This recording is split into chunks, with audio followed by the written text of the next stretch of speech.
Happy Friday, everybody. The world is yours. It's the Perfect Timing Podcast Radio. We going in for holiday weekend. Turn it up and share the stream. Share the stream, everybody. The world is yours. It's the Perfect Timing Podcast Radio. #1 music station. The best music, live and direct. Let's go! This is Perfect Timing Podcast Radio. Such a funny thing for me to try to explain. How I'm feeling and my pride doesn't want to blame. Cause I know I don't understand just how you love you doing no one else can. Got me looking so crazy right now. You love Let's go! Let's go! Let's go! Let's go! Let's go! It's getting spooky. Happy Halloween!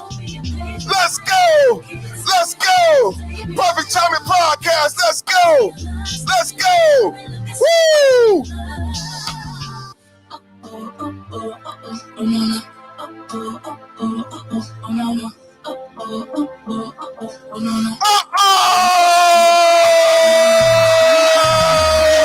Let's go! Look at what you did to me. Tears shoes don't even need to buy a new dress. If you ain't there, ain't nobody else to impress. It's the way that you know what I gotta know. It's the beat in your heart just when I'm with you. But I still don't understand just how you love me doing no one else can. Got me looking so crazy right now. Your lust got me looking so crazy right now. Got me looking so crazy right now. Your touch got me looking so crazy right now. Bring that one back from the top. I'll bring it back from the top. You're rocking with the DJ that keeps the hits coming. Perfect Timing Podcast! Back from the top! Back from the top! That one back from the top. You ready? Perfect Timing Podcast Radio!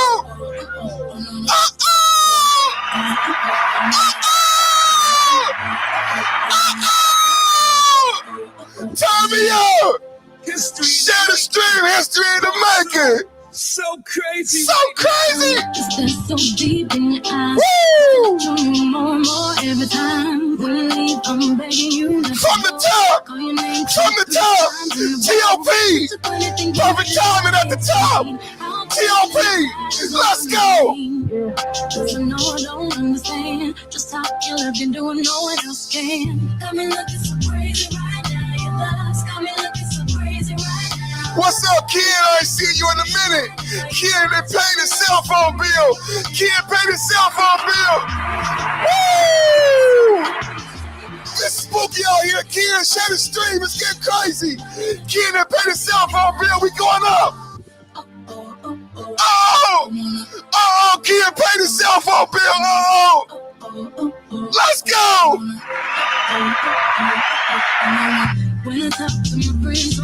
Let's go. Who you think you is? Oh.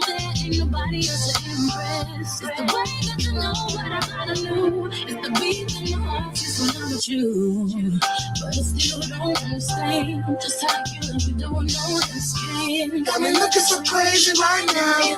Got me looking so crazy right now. Got me looking so Crazy right now. got me looking so crazy right now. Got me over your face. Hold on.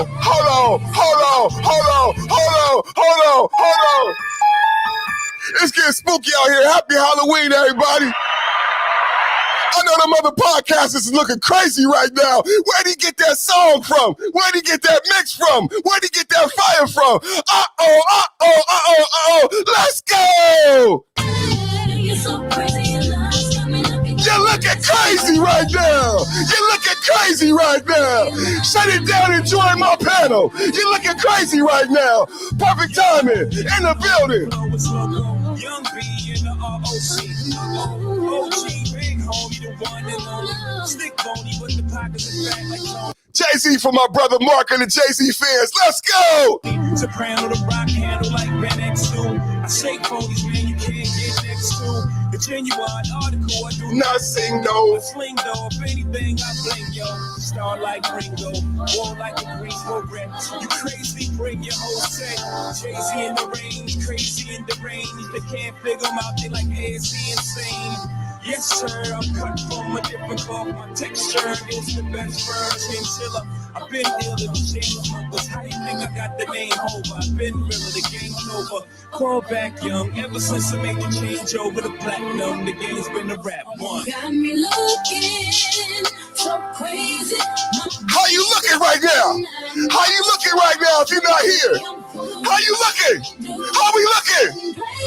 How we looking? I don't give a shit. Let's go!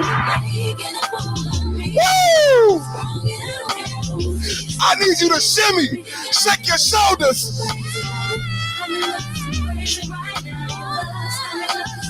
How we looking?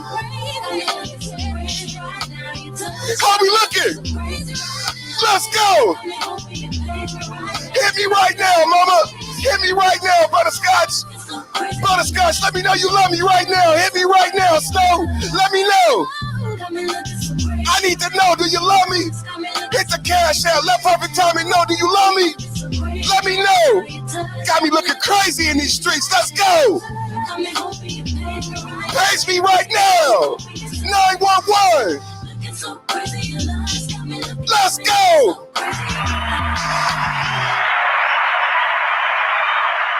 Perfect, why you do it to him? Perfect, why you do it to him? Perfect, why you do it to him?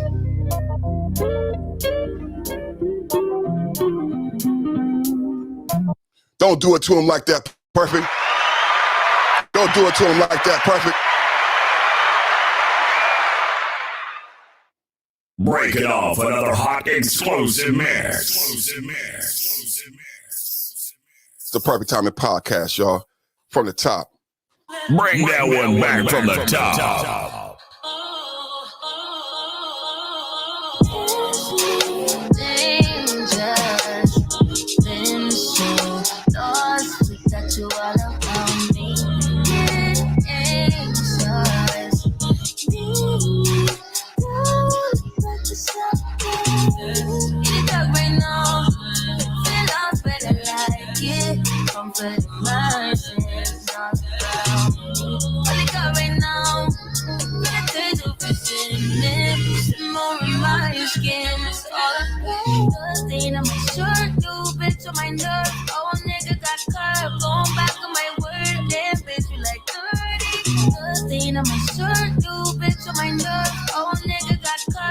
Never stop mixing only the hottest tracks. Say yeah!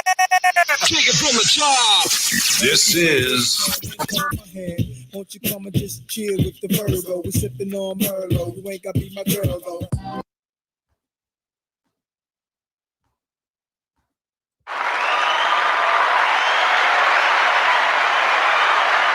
You can get the biggest Chanel back in the store if you want it. I gave him the drill, they sucked it up, I got him on it. I bought a new Patek, I had to work for what you told. Taking these drugs, I'm gonna be up until the Take me back, Perfect. Take me back. it's your car, you just listen, you don't own it. If I'm in the club, I like if I don't know. Cute shit, they all on us. I'm from a level with them niggas. Rush it. I know they hating on me, but I don't be promised. Whenever I tell her to come, she come. Whenever it smoke, we ain't running.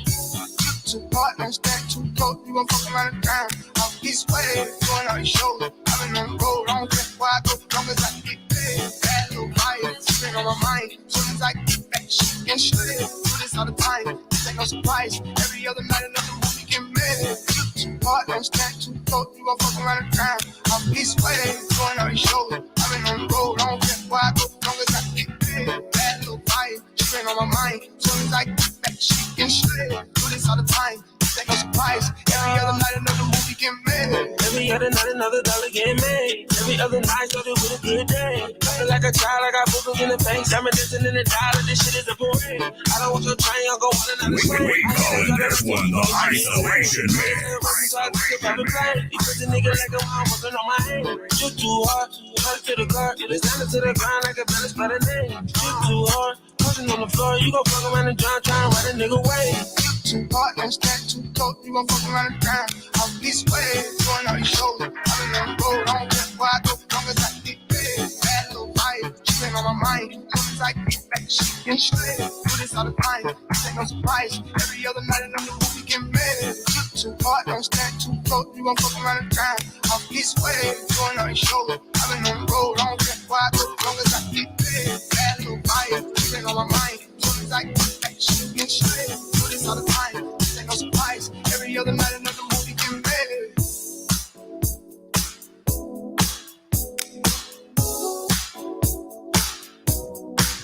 Why you do it to him? Why you do it to him? I had to do it to him. Why you do it to him?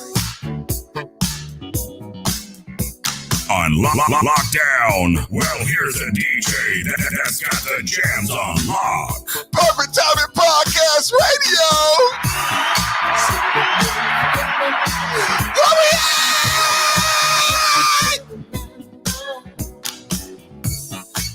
at? Please forgive me now. I want you to remember.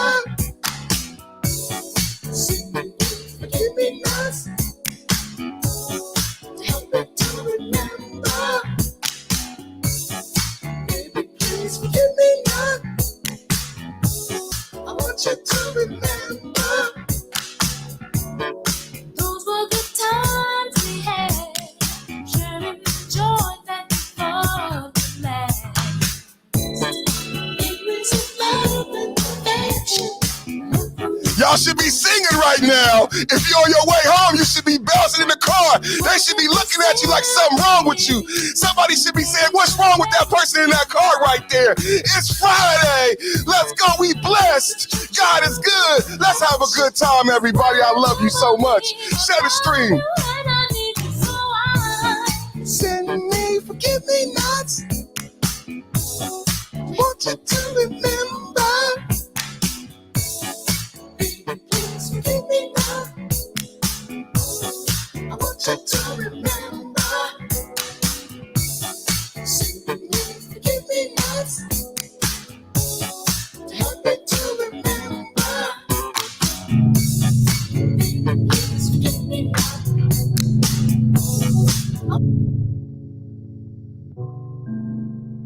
We're not done. We're not done. We're not done yet. Getting down like Funky Town. This is Perfect Timing Podcast Radio. Turn it up and share the stream. Let's go. Coming that bitch, hitting that fire, jumping out with, coming that bitch, coming that bitch, oh, jumping that bitch, I'm doing circles. He say bird, take it to the body. He say bird, hop out. I ain't seen niggas hit corners in the motherfucking birds. What's the word? Put that on my mama, nigga, ain't in the process. Nigga tryna tell me to me tongue tied when the truth is an object. What's the pros and the cons of this next check? Wasn't nobody round, I was independent. And in 97 bomb with the windows tinted. Fuck like in a party. Beat 'em up, beat 'em up, beat 'em up. I was seeing double in the projects, mad at myself, let me put it to the side. Mama had to cater for the coupe that we rode at the school on the way to pot pies. And niggas wanna play both sides. It's a red dot, don't get on the wrong red eye. It's a headshot, they became woo them guys. Look around and buried two of them guys. I'm OD in Paris, I'm OD in France. I thought that I told you I need the advance. Headshots all Friday long. Headshots. We not playing around. Perfect Timing Podcast Radio. I'm live on 3 stations right now. This is the mix. We be in the mix on Friday. I'm gonna take it back from the top. Back from the top. Headshots. Let's go. Share the stream. Let them know. Let your mama know. Let your baby mama know. Perfect Timing is live, ho.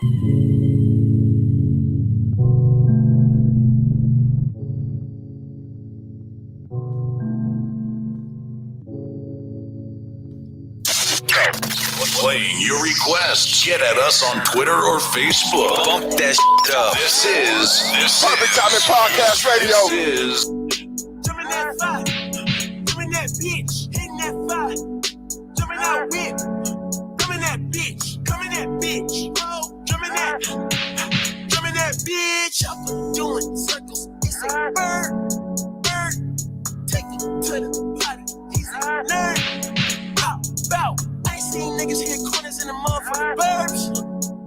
Bow, done politicking with the competition, what's the word? Put that on my mama, nigga, 8 in the process. Nigga tryna take me toe through the progress. Tongue tied when the truth is an object. What's the pros and the cons of this next check? Wasn't nobody round, I was independent. In a 97 bomb with the windows tinted. Had a bomb, got a strap in a potty. With a fuck like a in a party. Beat 'em up, beat 'em up, beat 'em up, beat 'em up. I was seeing double in the projects, mad at myself, let her put it to the side. Mama had to cater for the coupe that we rode at school on the way to pop pies. And niggas wanna play both sides. It's a red dot, don't get on the wrong red eye. It's a headshot, then we can't woo them guys. Fuck around and bury 2 of them guys.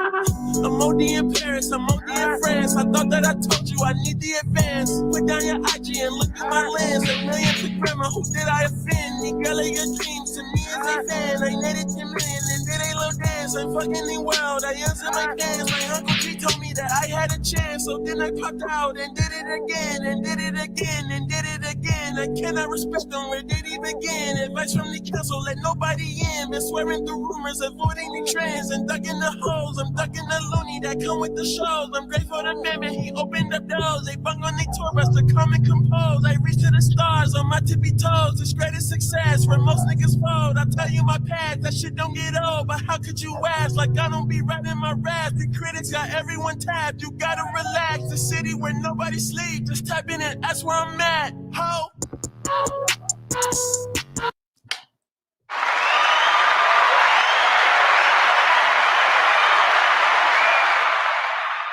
Pessimistic outlook on life. He saw life on Earth as a cosmic disaster. Arthur Schopenhauer is infamous for his pessimistic outlook on life. He saw life on Earth as a cosmic disaster and felt that the universe would have been a better place without it. Human existence as a whole he compared to a prison sentence. And he also claimed that our lives are not inherently enjoyable, but miserable, as our pain vastly outweighs our pleasure. Like any other species, humans are motivated by a universal force called will, or will to live, which usually dictates our behavior, as most of us are utterly and unknowingly enslaved by it. Hence, according to Schopenhauer, the vast majority of people set themselves up for a lot of pain, pursuing the wrong things. By and large, we tend to make poor life choices because the will to live controls us and we lack the strength and intelligence to operate otherwise. We usually chase worldly pleasures like playing card games, entertaining friends, or otherwise exciting activities that relieve us from the pain of boredom. But despite the blackness of his worldview, Schopenhauer also comes with solutions to make life endurable on this terrible, desolate rock infested by continual suffering. In his work, Aphorismen zur Lebensweisheit, in English, Aphorisms on the Wisdom of Life, he presents his ideas on how we can live our lives in such a way that we prevent misery as much as possible. This video explores his view on the wrong ways of living our lives and their consequences, but also on the surest path to a not so miserable and, God forbid, possibly even enjoyable existence.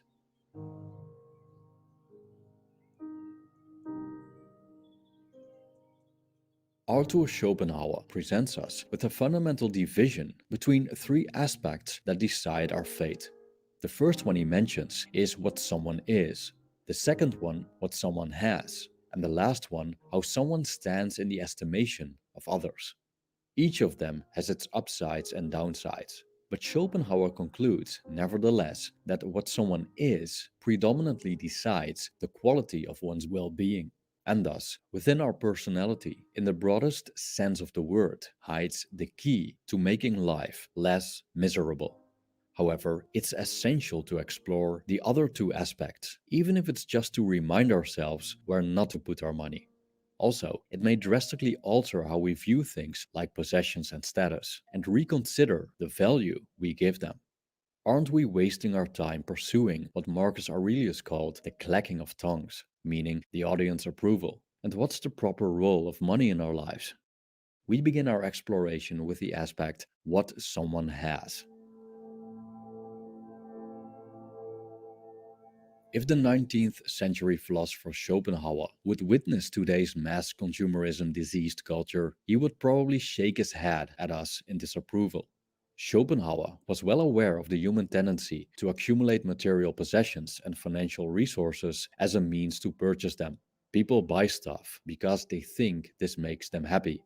But following Schopenhauer's fundamental beliefs on the nature of happiness, the accumulation of property is a human way of reducing pain, the latter being the positive force that has come to an end by the purchase or gain.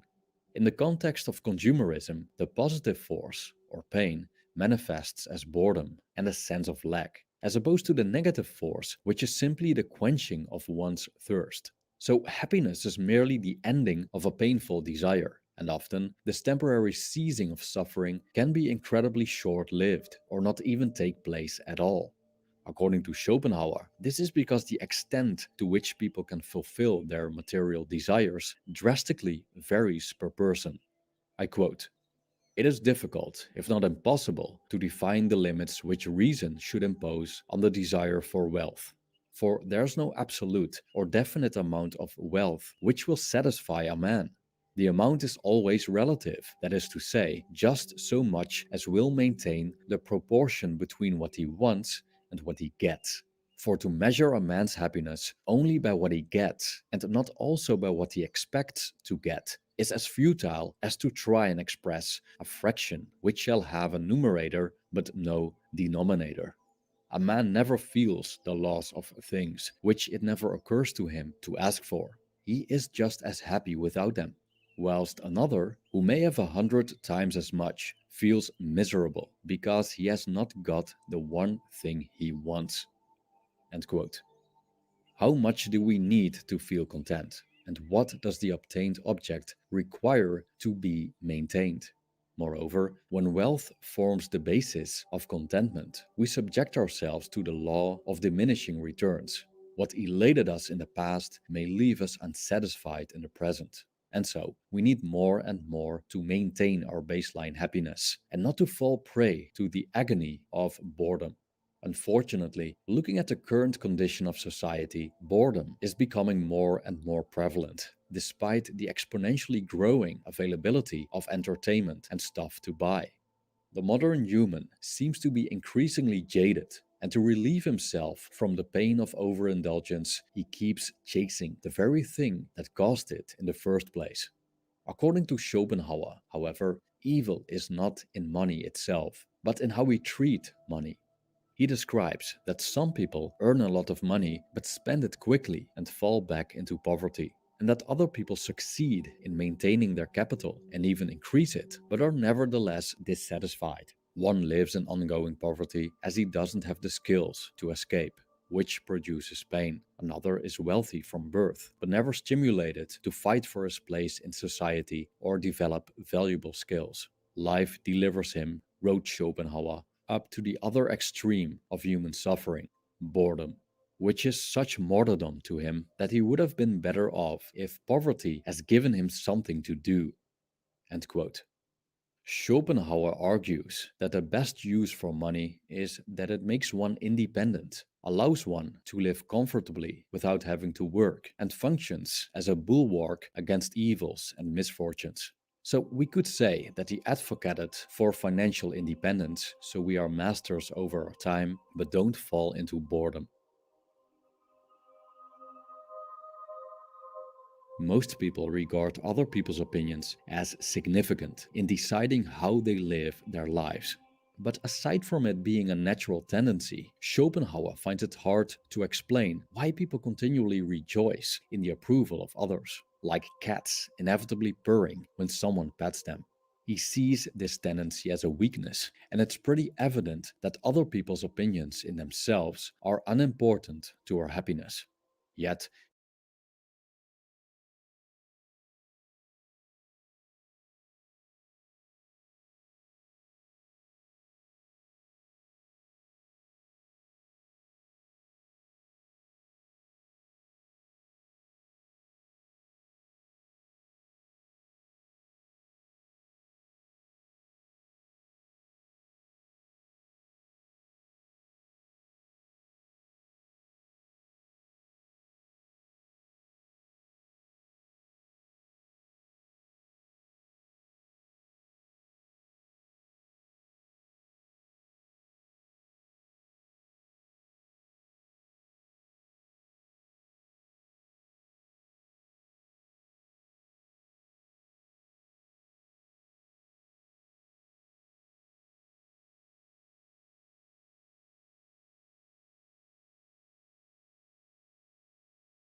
live their lives.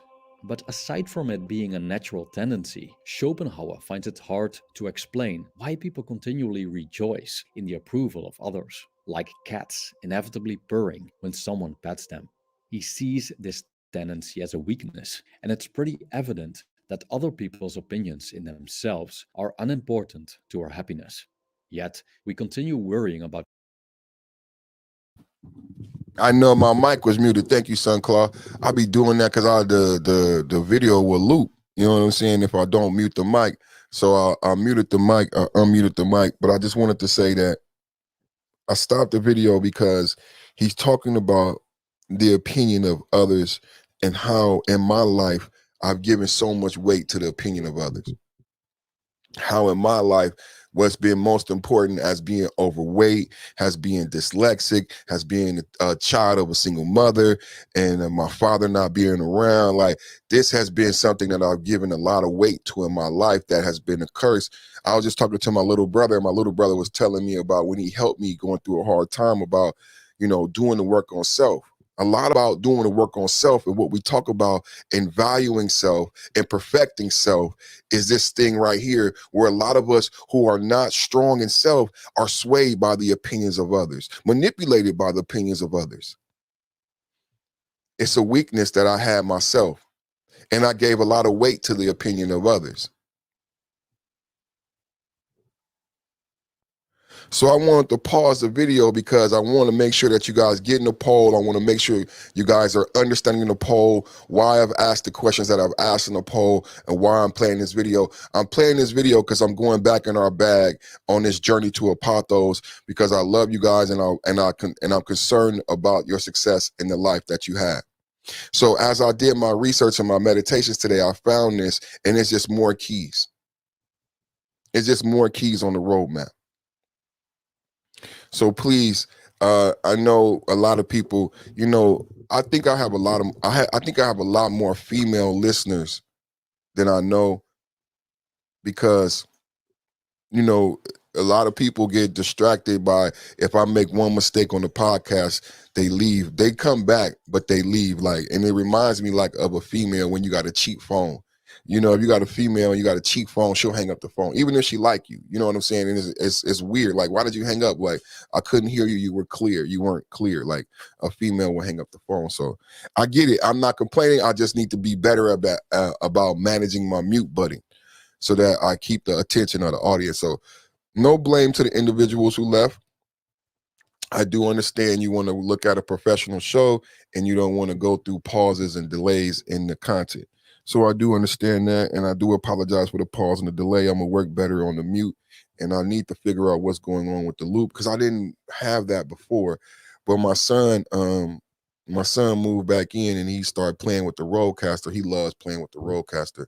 So I had everything set up, and then when he came in, he started pushing the buttons, but it's not his fault. I love him. I like when he plays with it, but I got to reset it up so that it doesn't loop because it didn't loop before. I could play my videos and it wouldn't loop. But let's get back into the video.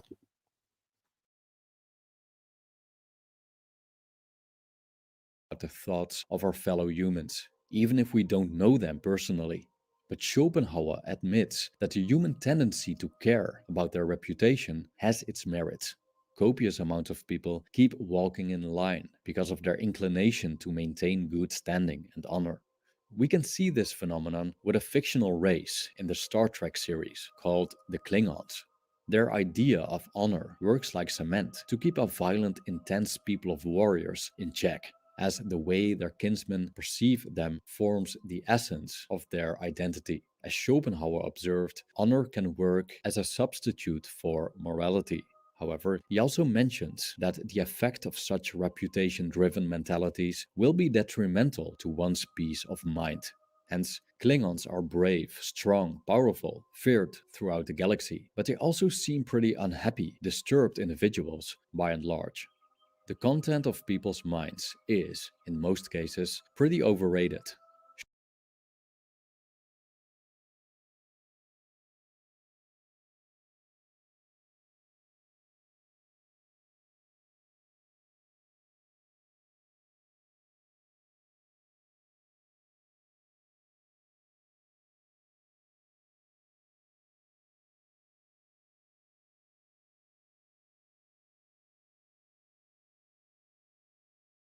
Shit, I'm talking again without unmuting the mic. Shit. Shit, man.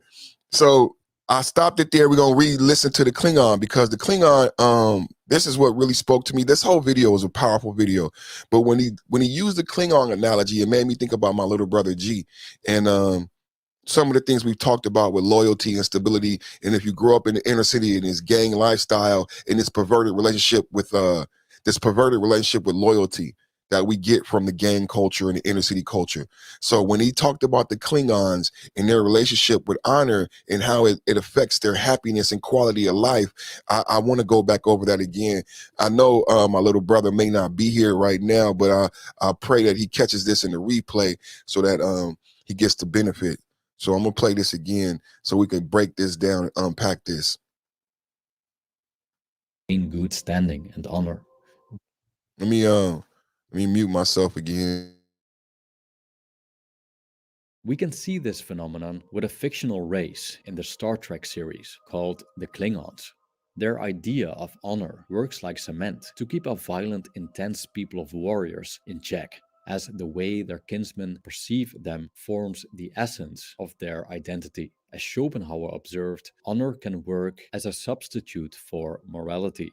However, he also mentions that the effect of such reputation-driven mentalities will be detrimental to one's peace of mind. Honor can work as a replacement for morality. Honor can, in such societies, gang culture, honor can work as a replacement for morality. If anybody seen South Central, we had these jokes in the hood, OG Bobby Johnson.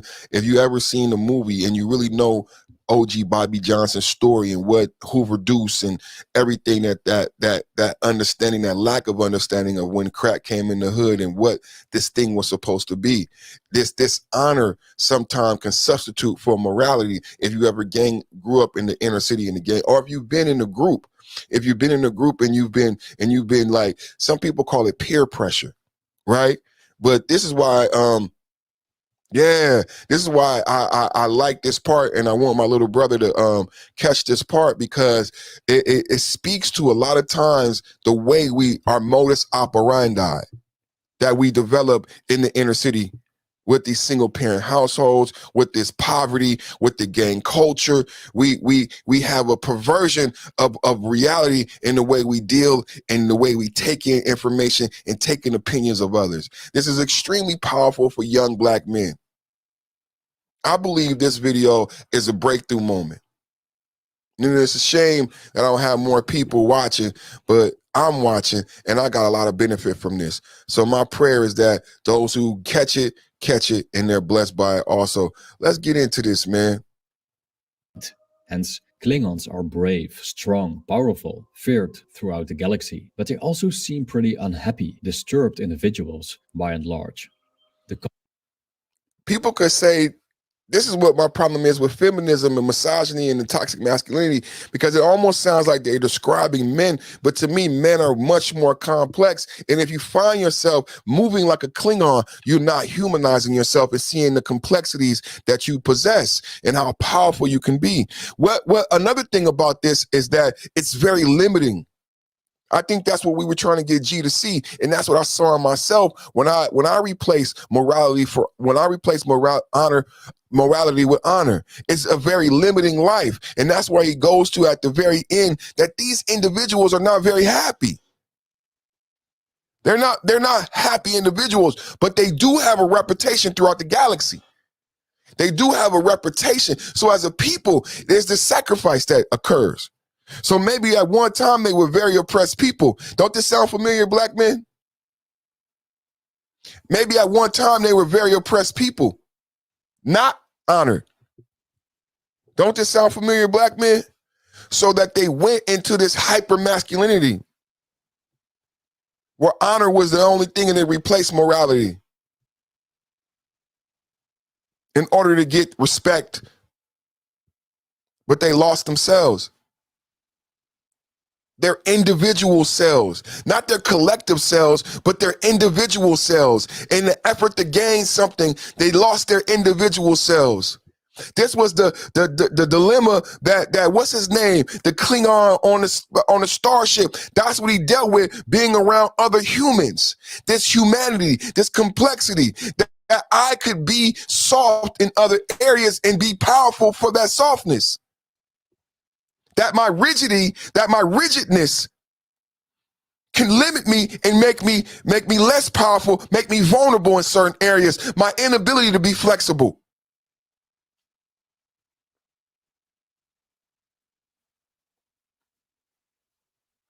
Content of people's minds is, in most cases, pretty overrated. Schopenhauer mentions that people's thoughts are futile, ideas are narrow, sentiments mean, opinions perverse, and mostly based on error. And thus, isn't the most rational stance to people's minds one of indifference? I quote, "We should add very much to our happiness by a timely recognition of the simple truth that every man's chief and real existence is in his own skin and not in other people's opinions."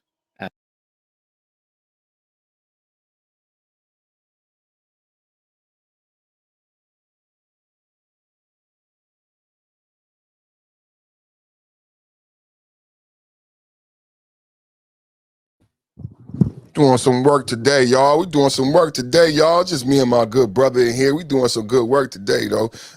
when I went live, though, I noticed that my good brother Bronzebird is live right now, and I'm like, I'll be watching when people go live because I don't want to go live when other people that I love are live.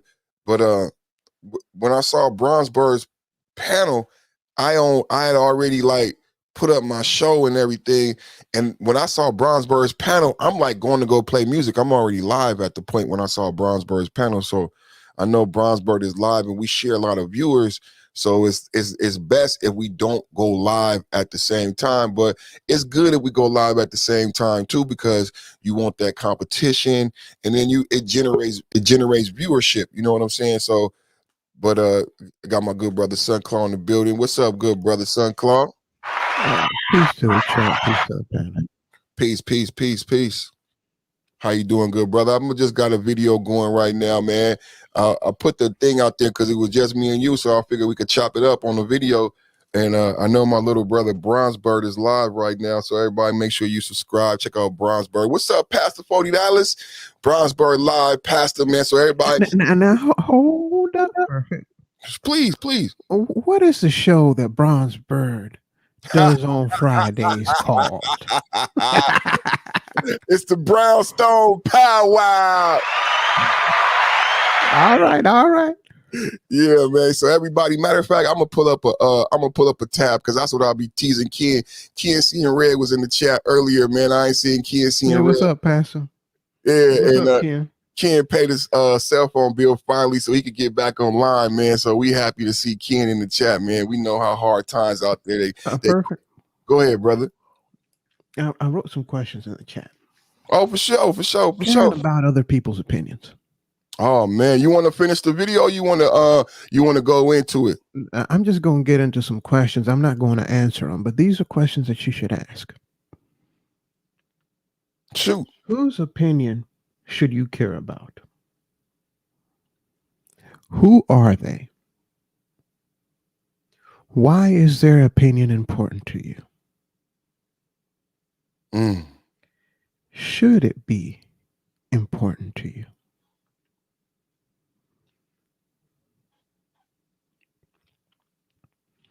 These are some things that you have to think about when you want somebody's opinion of you to be positive or what have you.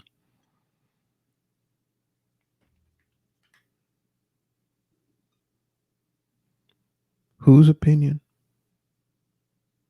should you care about? Who are they? Why is their opinion important to you?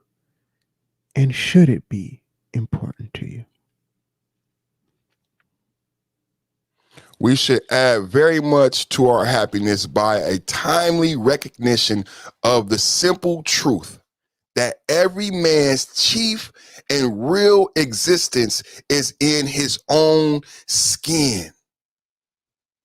Man, Sunclaw, you blessed us when you gave us stoicism. I'll be trying to keep it for myself, but I see other content creators listen to us, even though it don't seem like it, and they be presenting stoic principles, but they don't present it like we present it, man.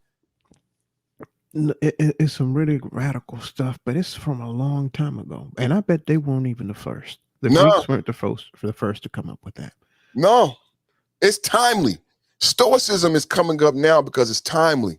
It's like, man, I got one more thing. Shoot. I wrote also in the chat, honor replaced by things. Yeah. I saw that. The Klingons, to them, the most important thing to have was honor. Guess what you can't get in the Klingon society if you don't have honor? You can't get a position in their government, in their society, as a warrior. You know the other thing that you can't get if you don't have honor? A woman? Yes, a female Klingon. You cannot get one if you don't have honor. Perfect. If I were to replace that word honor with something else, it'll start clicking. Money, Jordans, diamonds, gold, the newest car, a grill, a big old gold chain, the latest gear. Something external. Something external. You're being judged and valued on something external. Isn't that also somebody else's opinion? Because you want somebody else to think, yeah, he's got it going on. He's fly. All these other things.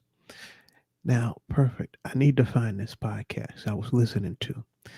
And an evolutionary psychologist. What Sunclaw are we listening to, y'all? Y'all hear this shit? Was talking about something and it clicked with me. Evolutionary scientist. Go ahead, Sunclaw. And it clicked with me because he said murder, making money, and a lot of things has to do with mating.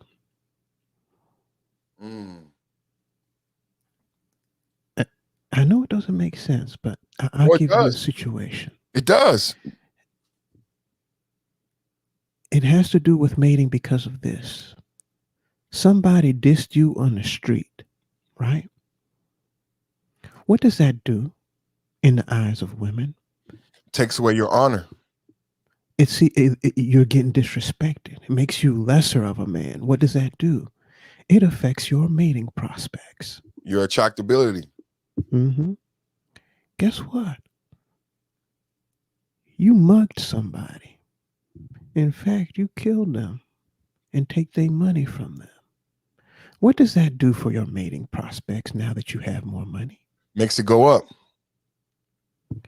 You mugged somebody on the street and took their shoes, they nice shiny new Jordans off their feet.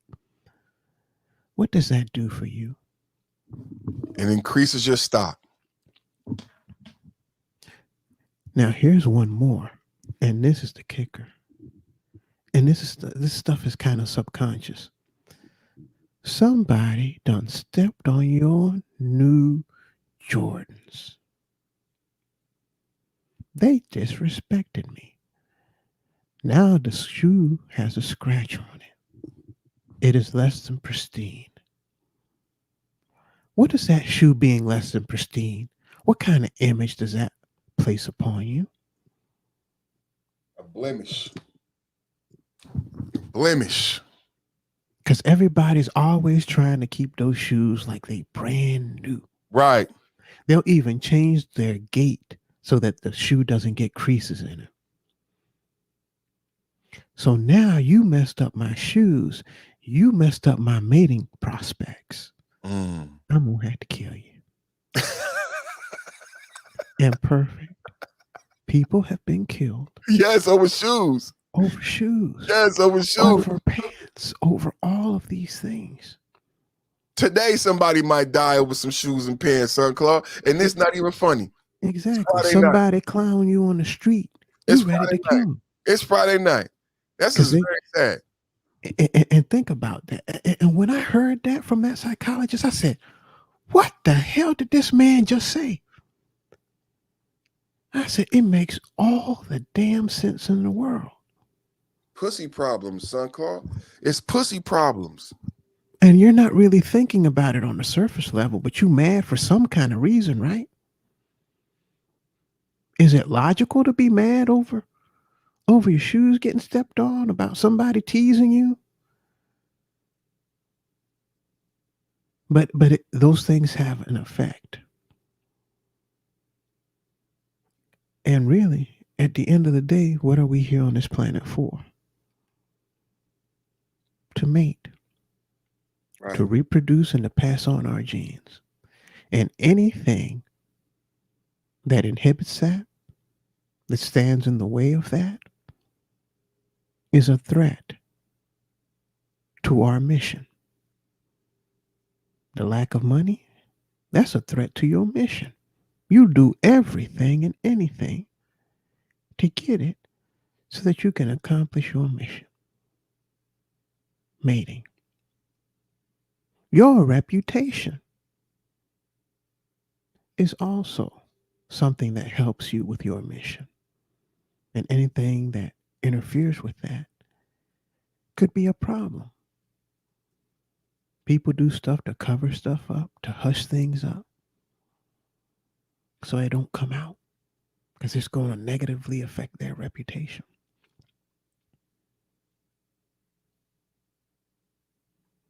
But I digress. Let's continue with that video, and I'll look for that podcast so I can send you the link to it. Perfect. All right. Let's read. Can't see a red man just woke up and I hear my man Super Turtle Son Claw in the building. Son Claw. And the crowd goes wild. Son Claw the Destroyer joins the panel. Son Claw. Let me read this real quick, y'all. Let's check out this quote, man. Let's bring this shit home, man. We should add very much to our happiness. It would make us happier, Son Claw. Joy, happiness.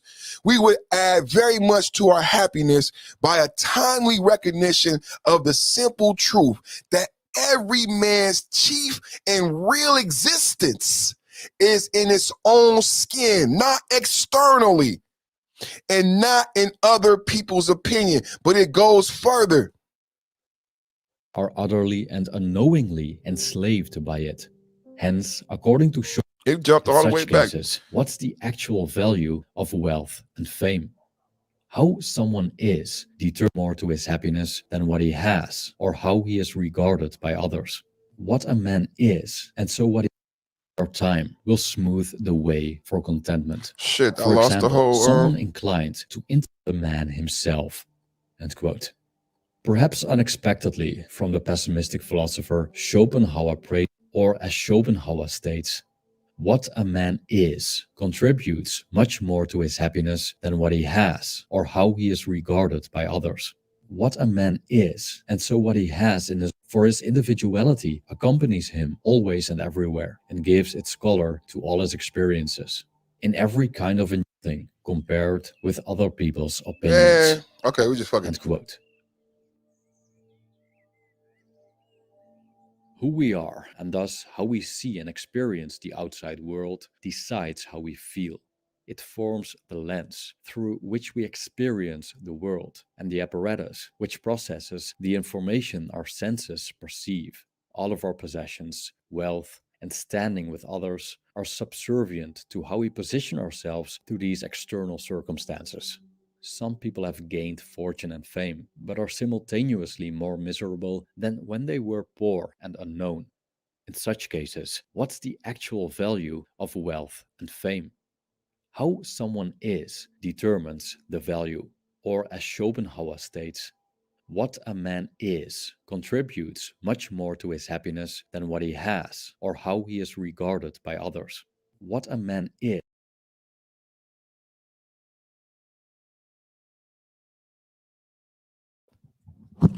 Make sure y'all vote in the poll.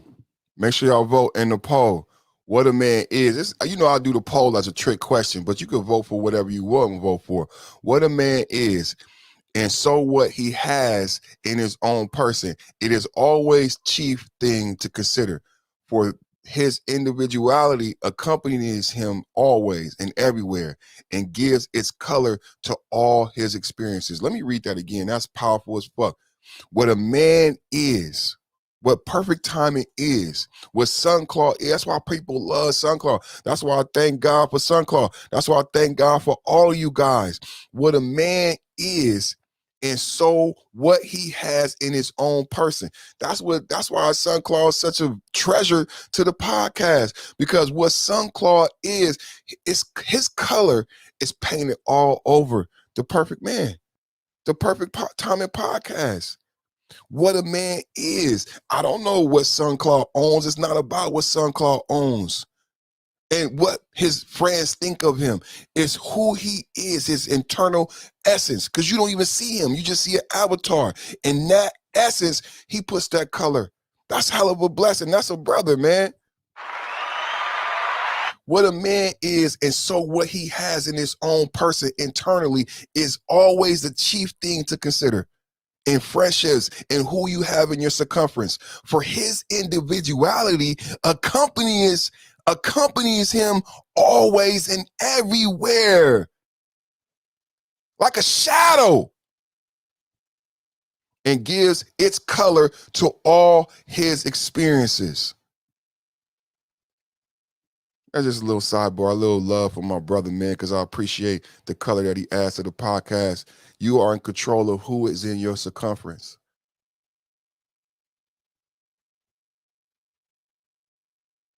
Are utterly and unknowingly enslaved by it. Hence, according to Schopenhauer, the vast majority of people set themselves up for a lot of pain, pursuing the wrong things. By and large, we tend to make poor life choices because the will to live controls us and we lack the strength and intelligence to operate otherwise. We usually chase worldly pleasures like playing card games, entertaining friends, or otherwise exciting activities that relieve us from the pain of boredom. But despite the blackness of his worldview, Schopenhauer also comes with solutions to make life endurable on this terrible, desolate rock infested by continual suffering. In his work, Aphorismen zur Lebensweisheit, in English, Aphorisms on the Wisdom of Life, he presents his ideas on how we can live our lives in such a way that we prevent misery as much as possible. This video explores his view on the wrong ways of living our lives and their consequences, but also on the surest path to a not so miserable and, God forbid, possibly even enjoyable existence. To these external objects, the more we scare cheerfulness away. Chasing wealth and prominence just for the sake of these things is no way out of misery. We'll not only feel stressed because of the chase, we fall prey to boredom as well, as many forms of pleasure leave us ultimately unfulfilled. On the other hand, living in constant scarcity won't help either, as we'll spend our time working jobs we hate and have no time to do what we like. But if we manage our lives in ways that make us receptive to it, cheerfulness might knock on our door more often. And if that happens, Schopenhauer encourages us to throw the door wide open. Schopenhauer states that the surest remedy not to be too unhappy is that one doesn't desire to be very happy. Judging by his writings, we could say that this remedy means finding contentment in things that are durable, widely available, pleasurable, but not harmful. He subscribes to the idea that, essentially, we shouldn't focus on gaining pleasure, but on avoiding pain. In the view of Schopenhauer, cheerfulness isn't a positive emotion, but rather a state of little pain that ensues independently from external circumstances. He goes deeper into this in the second part of his book, where he presents his 53 rules for life. A life devoid of suffering would be ideal, but very difficult to reach, and only a few people try, like Buddhist monks. Hence, his rules are meant for the average person, whom he doesn't advise to become an ascetic, but to pursue his pleasures wisely and necessarily sacrifice them to avoid pain. Schopenhauer recommends so-called higher pleasures, the pleasures of sensibility, such as reading, meditation, philosophy, and a taste for poetry, music, or culture. Compared to many other lower pleasures, we can relish those endlessly and generally without unhealthy consequences for the body and mind. Picking up a book, sitting in silence, listening to music, writing, studying ideas is generally safe and won't require us to be rich and reputable. And the potential joy it brings is a priceless consolation in the midst of an existence characterized by pain. Thank you for watching.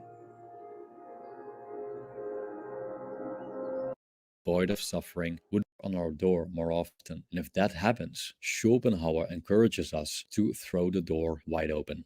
Schopenhauer states that the surest remedy not to be too unhappy is that one doesn't desire to be very happy. Judging by his writings, we could say that this remedy means finding contentment in things that are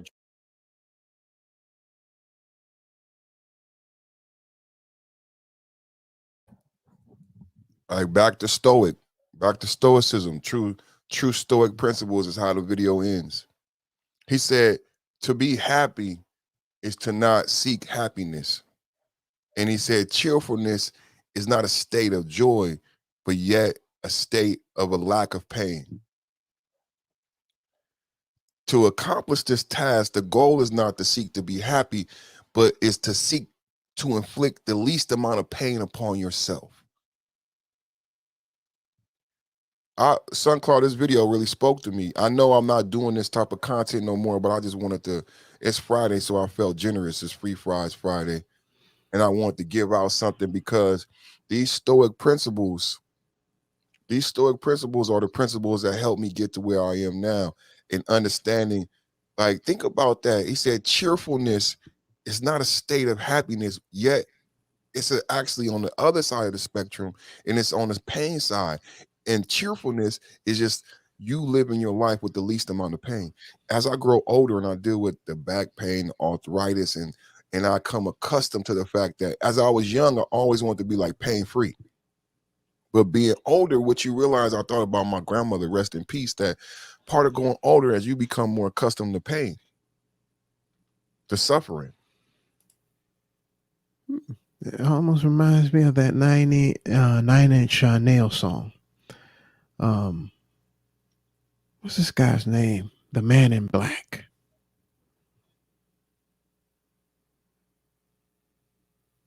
Folsom Prison. Johnny Cash. Before he died, he had come out with this song and it became kind of viral. I hurt myself today to see if I could feel. The needle pricks the skin, that old familiar sting.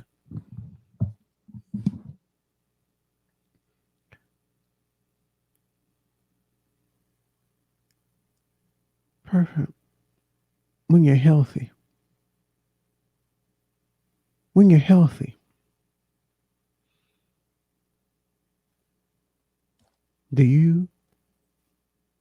Are you happy in the fact that you're healthy when you're healthy?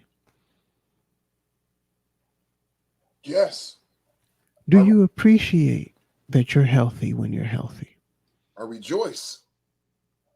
Yes. I say no. No. Okay, explain. When I was healthy, not that I'm not now, but when I was really healthy, when I was feeling good, when you walk and your ankle doesn't hurt,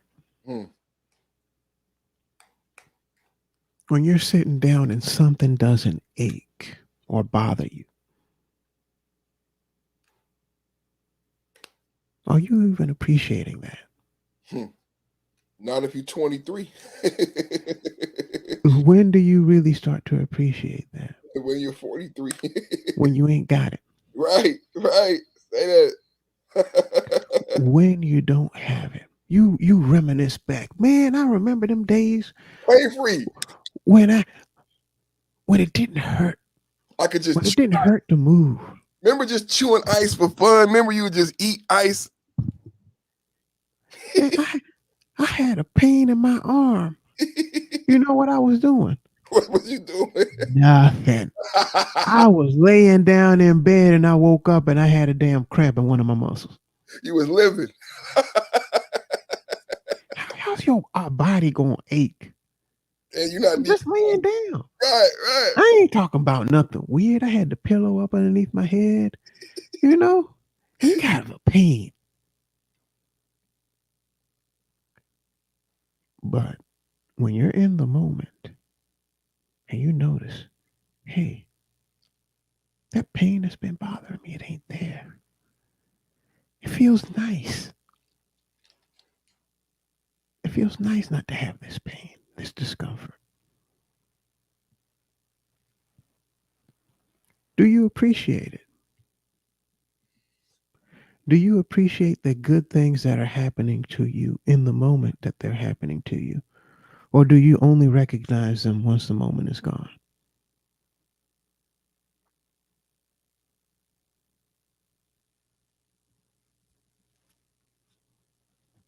Man, I used to be so happy.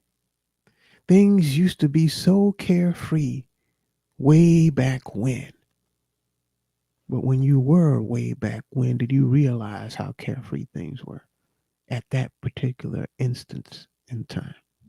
I remember when we used to chill back then, smoking a blunt and sipping on a Heineken. Do you?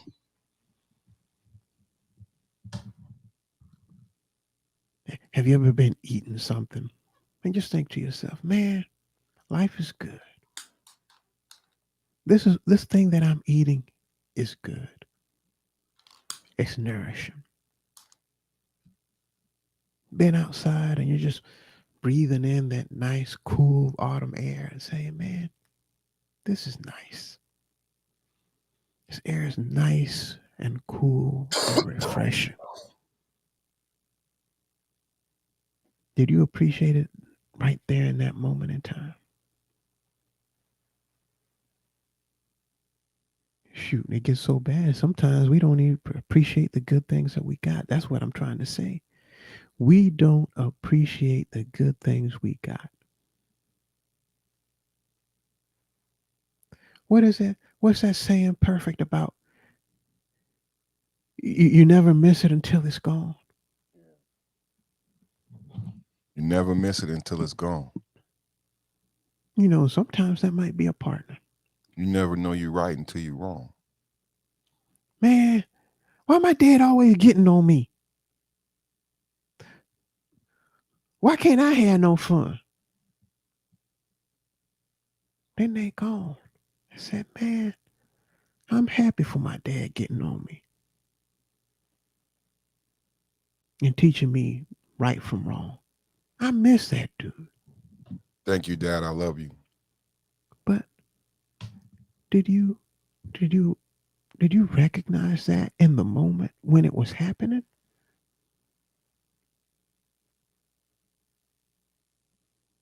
See, sometimes we don't live in the moment. Man, I got to make this money in order to be happy. So if you ain't got no money, you can't be happy. Are you in pain right now? Nope. Are you sad right now? Not really. Are you angry right now? Nope. That sounds like contentment or happiness. You're achieving things, but if you don't take time to live in the moment, the things that you're working at and doing, you can't appreciate those things. You can't get joy out of the things that you do because you get into this mindset. No, unless I have the money, I, I, I I can't have happiness without the money. You remember that whole saying, it's an old saying that a trip of 1,000 miles starts with a single step, and that it's not the destination, it's the journey. You have to enjoy that journey, that trip, while you're trying to get to your destination.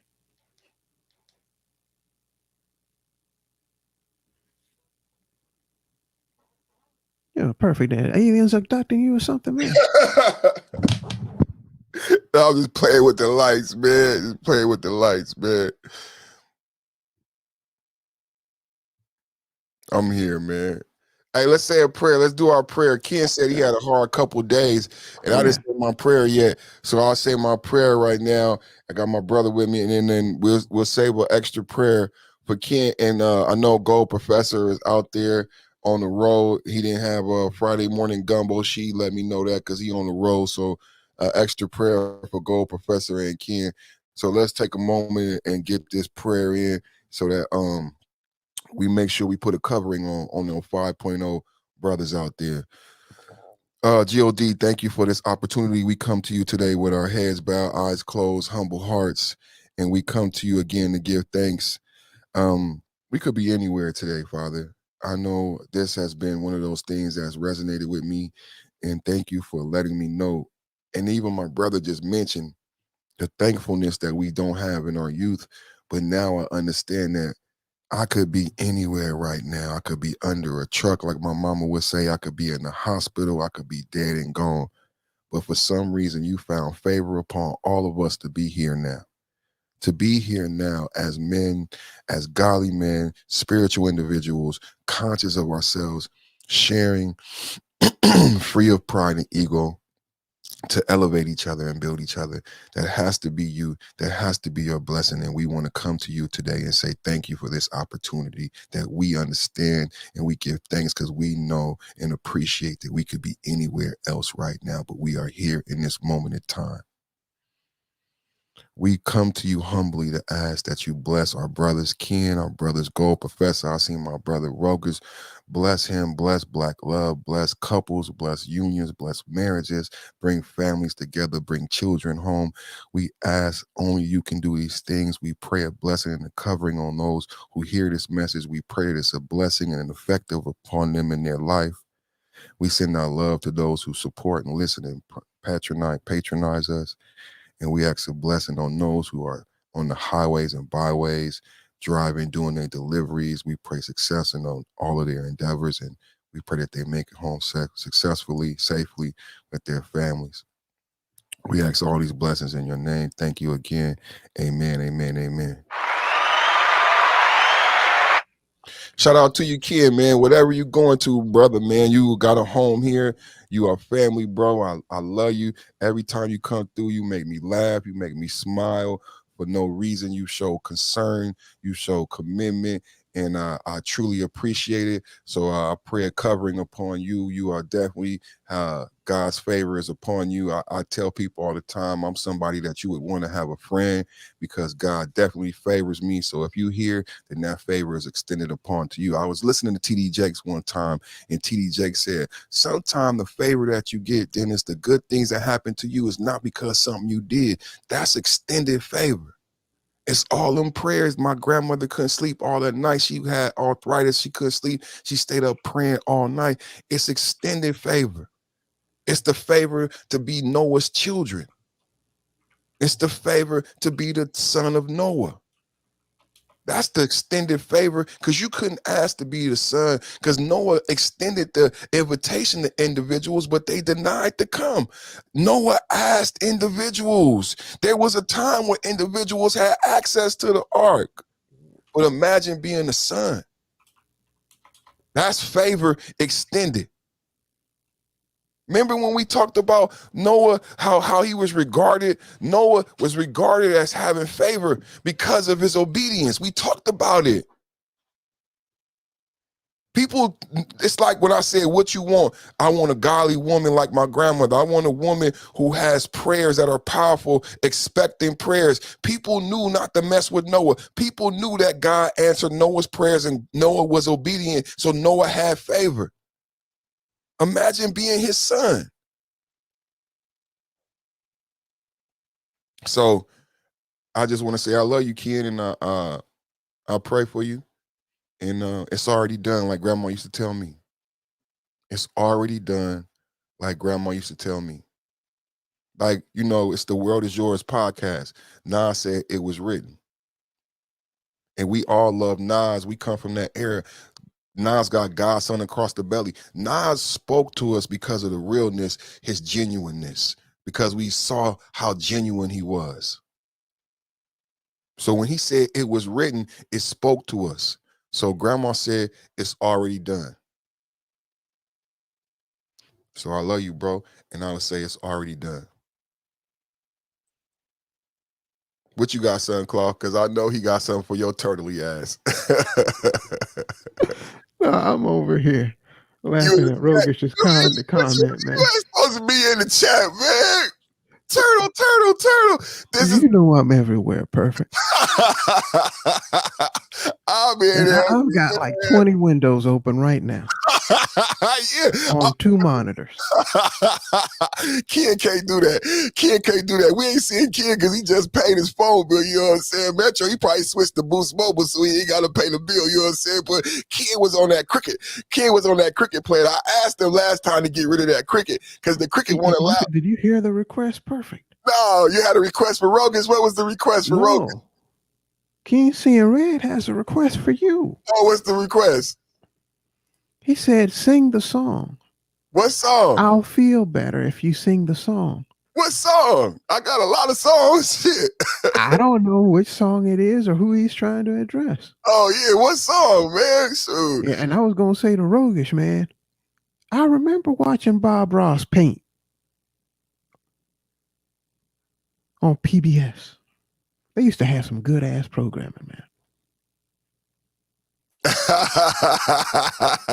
Hey, man. Yo, SunCloud, man. Bob Ross. Yeah, man. You know, that was a sad story. They got a documentary of him on Netflix about what happened with his kids and the paintings and everything. That was unfortunate, man. Look at Ken. Ken said it, man, for sure, man. It's already done, man. Rest in peace, Grandma. I love you, man. Thank you, Grandma, for that relationship you gave me. You know what I'm saying? And teaching me everything you taught me. It's already done. What you got, brother? I had something happen. What happened to you? In 2005. In 2005. That's when it happened. My granddad passed away. I thought you was going. I knew you was gonna do that. Temptations. That's the day I remember. It was the 5th of September. I was not sad. I know you love your grandfather, so please expound on that. I was not sad. My grandmother had passed away 3 months prior to my grandfather passing away. He was overseas. I couldn't make it there. They kept it a secret from him. They kept it a secret from him that his wife had passed away. Wow. She was in the hospital while he was in the hospital, and she passed away, I think, of a stroke. He was bedridden. One of his legs had been amputated. This man died 90-something pounds. And I remember him being maybe 230. And he died 90-something pounds. Sound like my grandfather. And why was I not sad when he passed away? I loved him. Awesome person. Man. It affects the way I move to this day. I was not sad because he's not suffering anymore. Right. I knew it. Say it. He was not suffering anymore. He was not in any more pain. He was no longer in that hospital, perfect. No, say that. He was no longer in that hospital. Granddad got out of the hospital. Granddad wanted no more pain anymore. His health was not failing anymore.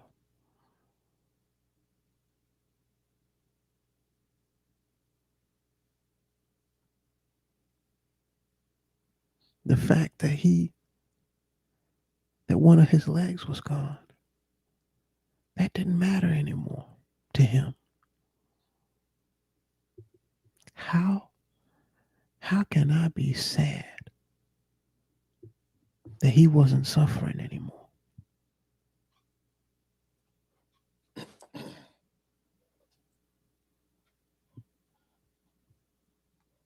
I love you, Granddad.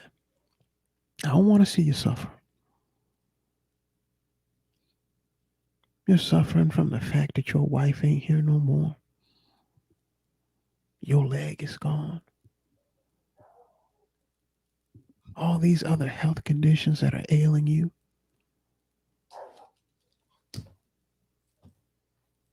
How are you going to try to keep somebody? And you know that they suffer.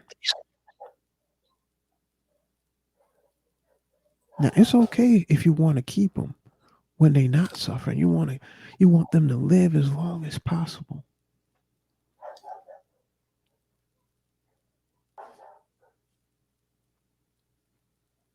My grandfather was a preacher, believes in God. Again, why am I sad? God came for him. He was no longer in pain. He was no longer suffering. He was no longer in the hospital. He was no longer without his wife. So why be sad? I didn't like the fact that he was gone. I miss him.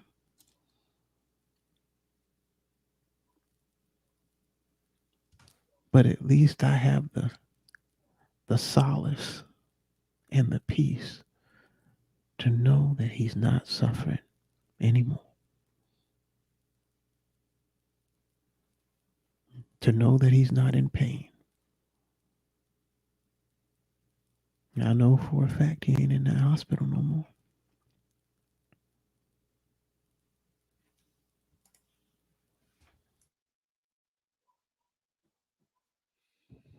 Save a prayer for Grandpa.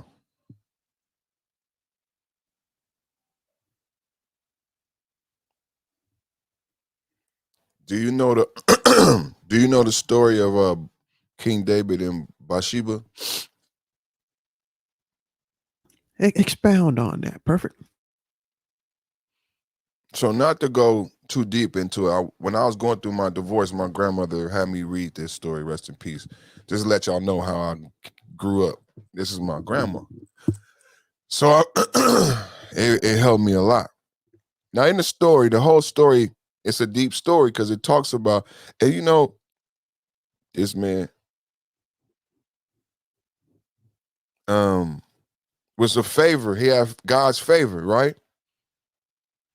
And he saw this woman one morning bathing nude on the roof, and she was gorgeous, and he wanted this woman, but this woman was married, so he sought out to get this woman. He did some nefarious things to make sure that her husband came to an impasse, right? To make sure that he went to sleep and didn't come back, right? Right. And this would lead to his downfall at the end of the story, but that's not the focal point of my rendition today. He got the woman. The woman's name was Bathsheba. He got the woman. He wifed the woman, bedded the woman, and she became pregnant. Now, I'm reading the story, and it's just like reading Job, and you get frustrated with some of these stories because they're so powerful. And you're like, how could this happen? Right? How could this happen, right? So this is like when, because what we know about King David is like, he's not that guy. Like, he wouldn't do that, right? You could just get whoever you want, right? Why would he do that? Even Saul, even his general was like, I'm not gonna do what you want me to do. And the husband came back, and the husband stayed in the mansion because the husband knew what he was trying to do. And everybody couldn't understand why this man would do this for this woman. But he did what he did for this woman, got this woman, she became pregnant, and the baby fell sick. The baby fell sick.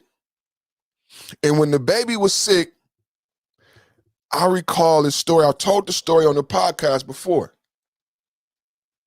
The baby fell sick, he went into his altar, he went into his room where the Bible says he prayed and he cried.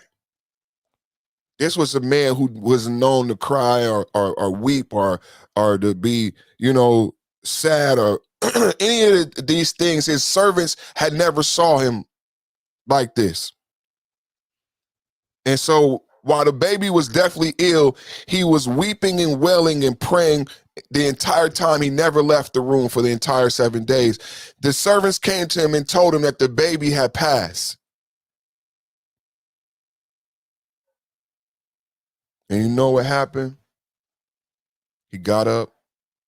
He immediately stopped weeping, crying, and praying, and he left out the room. And the servants were utterly dismayed and confused because they had never seen him exhibit these traits.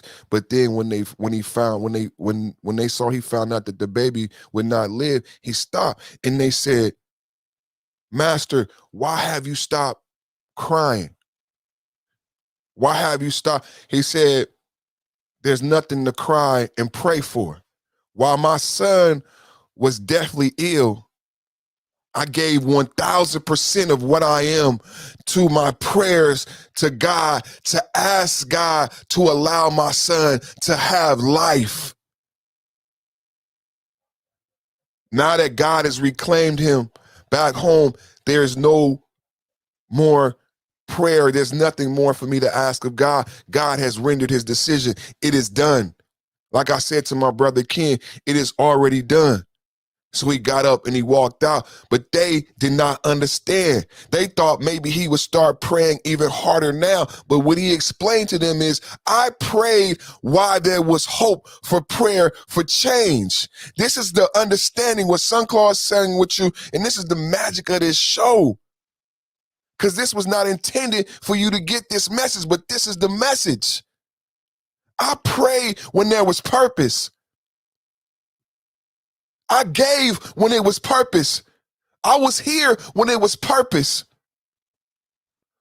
When a decision was made, when you exited the relationship, when you cheated, when you stole, there was no more need for me to pray. There was no more need for me to love. There was no more need for me to stay. It would be wasted energy. Before this time and moment when the child was alive, all of my energy was direct. There was no other place my energy could go because I know God answers prayers.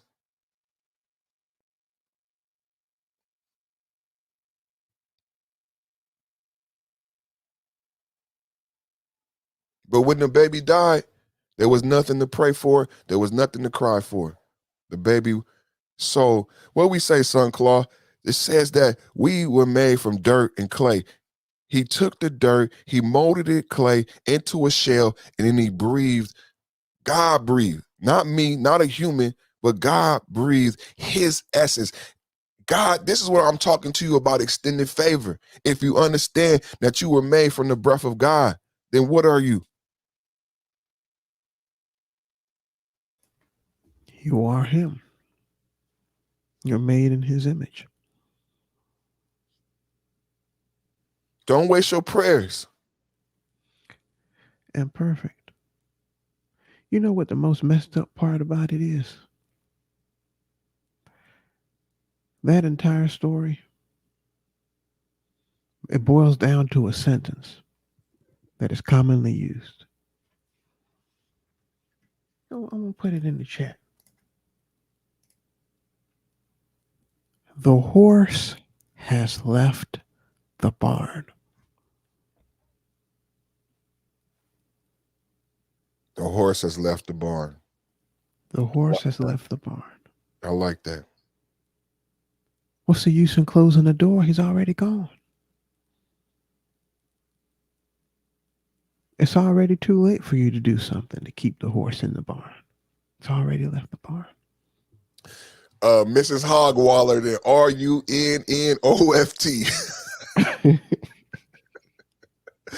Say, what happened to Mrs. Hogwaller? Mrs. Hogwaller up in RUNNOFT. That's one of my favorite movies, man. Oh, brother. And then the kid steals the car in the middle of the night, helps them get out of the bar, and they about to blow up. He said, "Come on, boys, I'm about to RUNNOFT." The horses left the barn. You know what I'm saying? It's hard to accept sometimes too, because you think she gonna come back. You gave her good feed, you brushed her every day, never rode her hard and put her away wet. Never rode her hard and put her away wet. Yeah, but some of them want freedom, man. Yeah, man. And it's yours, like Nas said. It's yours. It's yours. The world is yours. The choice is yours. Somebody hit the motherfucking cash out, man. We doing a great show, man. Hit the motherfucking cash. You motherfuckers, y'all trying to get away with murder, man. Tell them, Son Claude, what you gonna tell them, son? You haven't mentioned it, man. I have not mentioned hit the cash. And I haven't pasted it in the chat. I have not. And Ken seeing red, he might think this is the Perfect Man show. Ken seeing red might not have seen my recent rants and my tirades when I was in the room crying and whining with Ken. I went on a extensive tirade and extensive crying, and you motherfuckers need to pay me.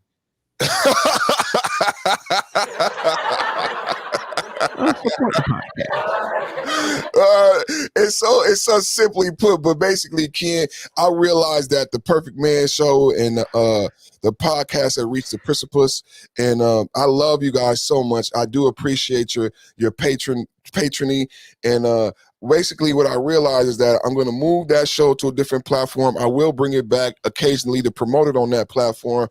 But what I wanted to do, what I read, one of the studies, one of the shows I had about self-determination has a lot to do with autonomy.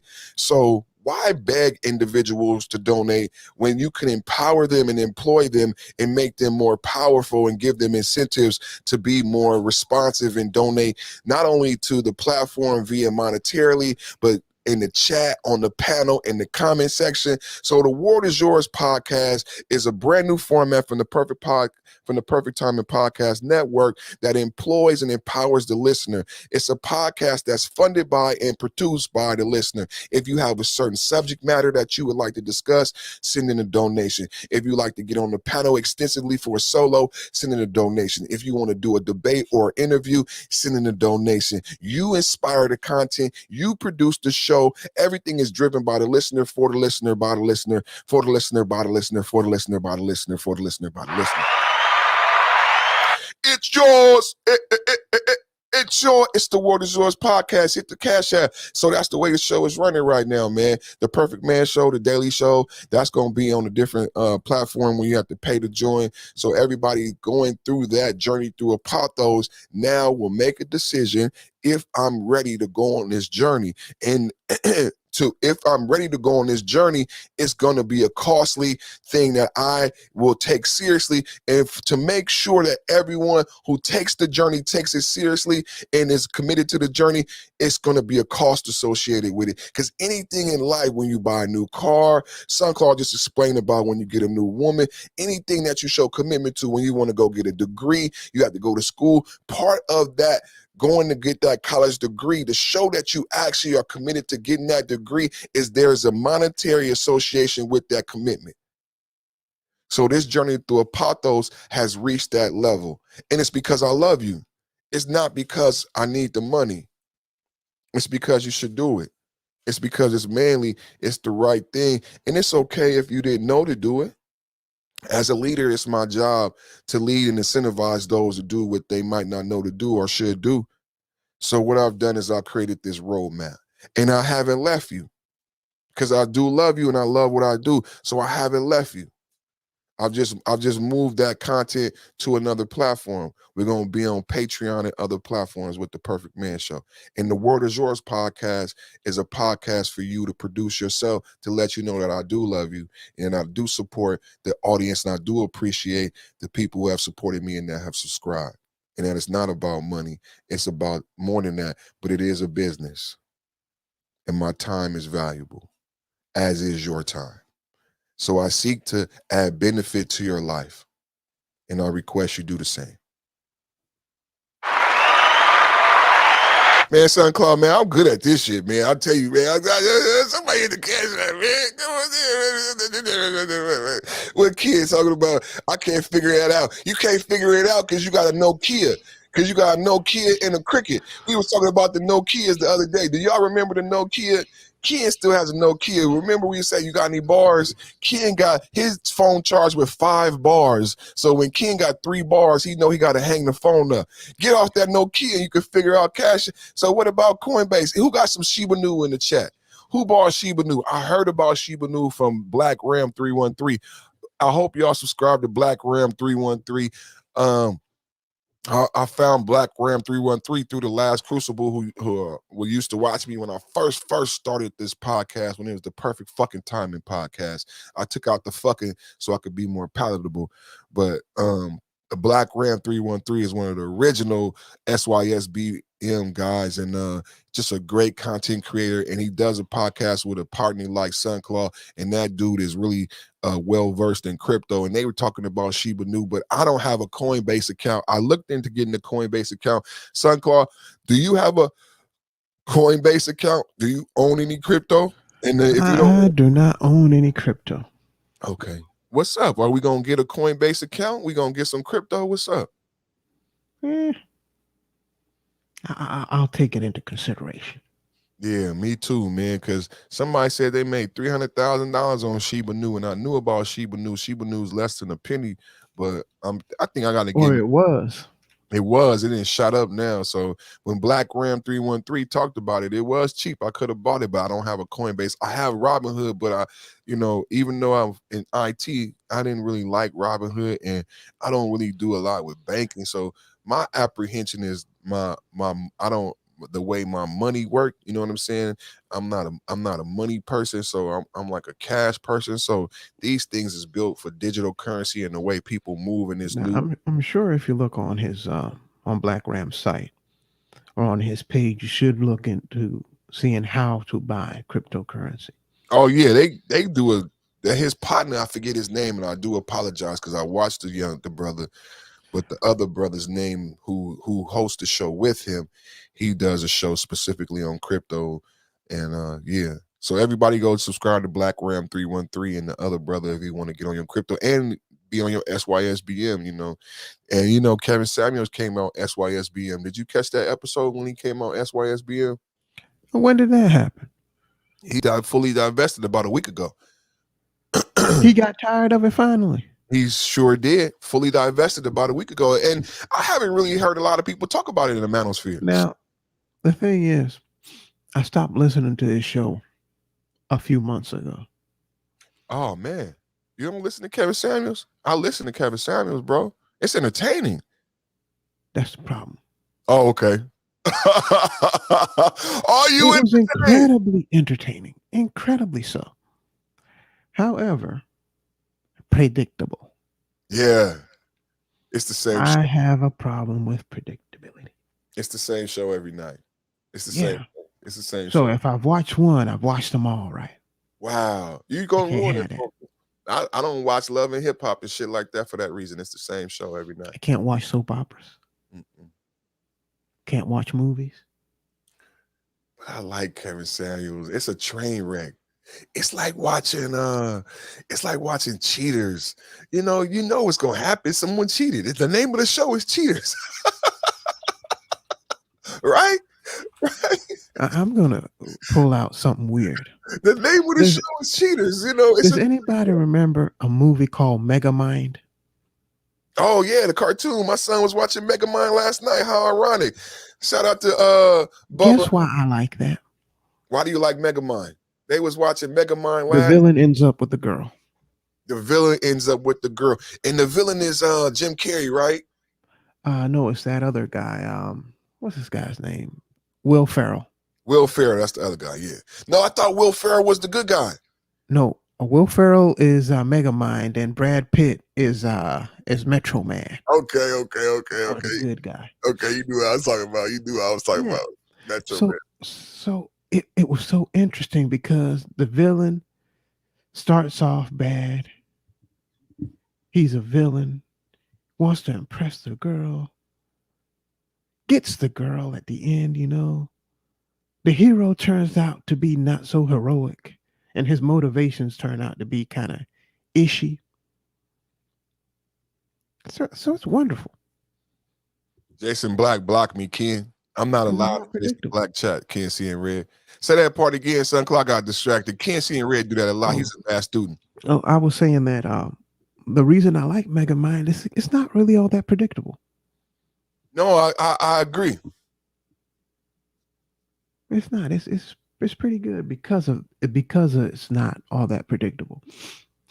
Now, Jason Black, I remember seeing his show, and I watched him for a short time, Me too.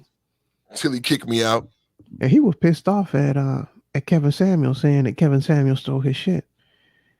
I listened to Jason Black. Jason Black, Kevin Samuels did not steal your shit. You think you talking about the same things he's talking about. Y'all ain't talking about the same shit. No. Similar in some ways, yes. But he just has a completely different point of view and different mindscape.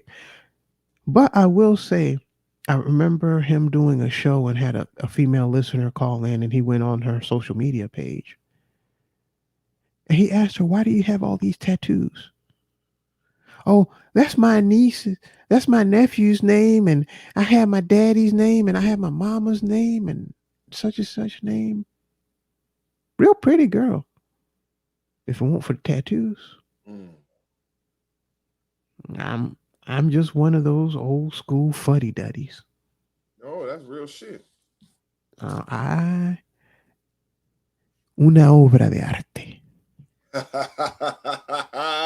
What the fuck does that mean? A work of art. Oh. That is what a woman's body is, a work of art. You don't go into the Louvre in France and put graffiti on the Mona Lisa.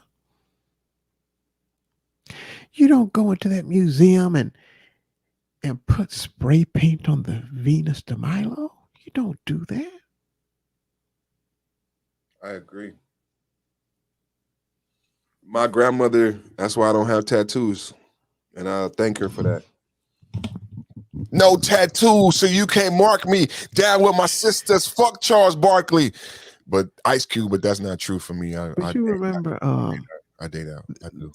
I don't know if you heard of this comedian. They had a bit about somebody getting a kitten tattooed on a certain part of their body, and then as they age and things start sagging.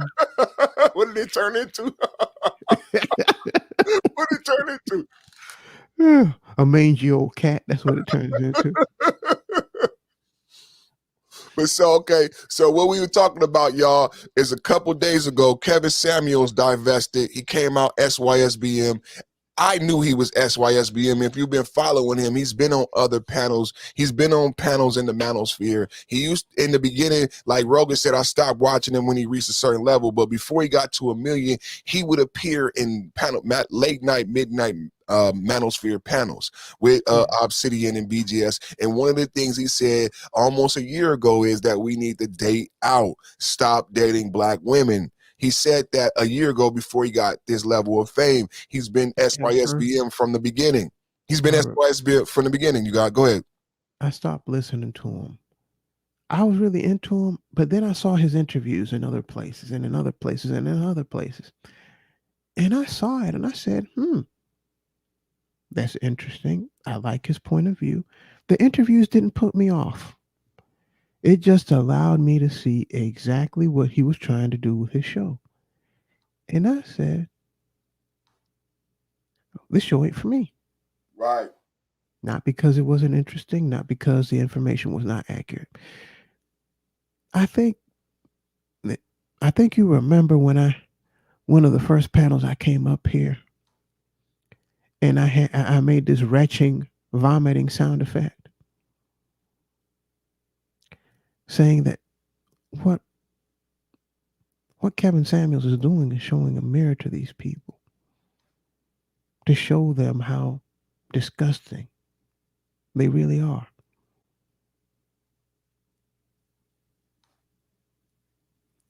so that you see how disgusting you are and other people see how disgusting you are. And then by seeing how disgusting you are, they can see how disgusting they are.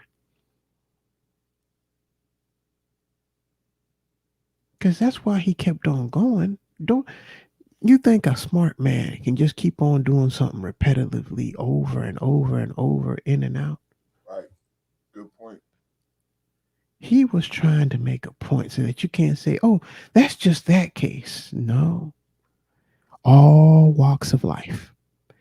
Young, old, ugly, pretty, caramel skin, high yellow, mahogany, dark chocolate. Butterscotch. From England, from Canada, from the South. Snow. Up there, all the way up there into Massachusetts area. Snow. Drive far car. To Cali. To everywhere across the country so you can see what kind of things you're dealing with. I've been everywhere. And you're limited to it if you limit yourself to it. I've been everywhere. I've been everywhere. You're limited to it if you limit yourself to it.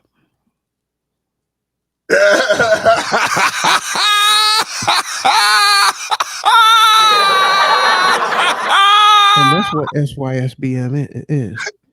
You are limited to it if you limit yourself to it. Hey, Ruggers said butterscotch all day. Hey, Ruggers, I was just talking to my little brother. Hey, we grew up on house party, right? And he was taking his son to the football game. He's putting on hella cologne. He said, bro, did you put on the whole bottle? I said, tell that nigga put some Brut on and come to the party. Hey, Ruggers, when you say that, you made me think about my little brother. Like, put some Brut on it. That's one thing hey, y'all remember, if y'all, depending on how old y'all is, but when we was in PE, when we was kids, we didn't have roll on our stick deodorant. Everybody used aerosol cans. So even like you had the Axe spray for my son, he had the Axe spray. So we was roasting him about the body wash and the Axe spray. But we would have aerosol cans. So Kid and Play had a movie, had House Party. Kid and Play was a hip hop group from the early 80s. They was like the number one group and they made movies. They made 3 of these movies. In the first movie, there's a conversation and he say, nigga, put some Brut on and come to the party. He's referring to those aerosol cans, this tall green can. The green can of spray-on deodorant that's in the living room. Now, perfect. Do you remember the original intro to the Fresh Prince of Bel-Air? No, what? Did he have some Brut? And then look, bro, look, all of us, the bro cats, we had the Brut. If you had, I remember the cat, the black dude who had money, he had that right guard, the gray can, but the special one, like a blue, it was right guard. We all used to try to borrow his right guard, but that shit cost like 10. But the Brut would burn your under. Is there alcohol in it? Oh my God. Go ahead, Ron. Go ahead, Son Club. Yeah, it's that alcohol in it, and you ain't putting on no damn lotion. Your skin is cracked. Your skin be so dry and so ashy that when you sprayed that alcohol that Brut has on there, that's why it stung. Put some odorant on there, man. Hey, Put some lotion on there. Guess what? No water, no soap. Hey, none of our ass ain't touched no water, no soap. That's what the whole funny thing about the joke was. He was going to get in the shower. He said, nigga, put some Brut on and come to the party. But you remember when Will Smith in the intro of The Fresh Prince got out of the cab, right? Yes. He hold his nose. And then he would make the motion as almost as if he were using a spray deodorant. Oh, okay. Well, he said, yo, home, smell you later. So basically insinuating that the dude had BO. Right. He need to spray on some brute. Oh shit. Imagine that, bro. We sprayed on deodorant, man. We burnt ourselves on purpose just for women, man. But it's so convenient though. Oh man. You already put your shirt on and everything. You reach in there, put that bottle up there.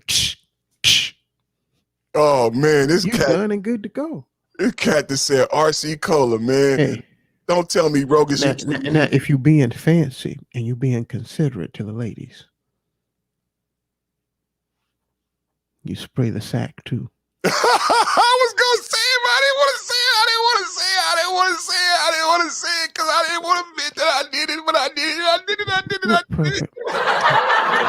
When I put on my cologne, I thought I was the only one. there are certain places where you're supposed to put cologne, and Toya will back me up on this. There's certain points on your body where the veins are close to the surface. Oh, you bugging? That's the devil. And that's so that you can have like a better Say that aroma. again. Say that again. You There's certain points on your body where you put cologne on. The inside of your wrist, the bend in your elbow, on the inside, right there on your collarbone, behind your neck, and behind the ears. And these are all areas that get a little bit hotter than the rest of your body. And that way that smell kind of rises up and permeates. You see, now if you're being fancy, you'll spray a little down there so that the ladies can enjoy the nice aroma of this cologne. You know that shit ain't cheap. She'll be all up on you. Ooh, what's that you're wearing? Let me show you.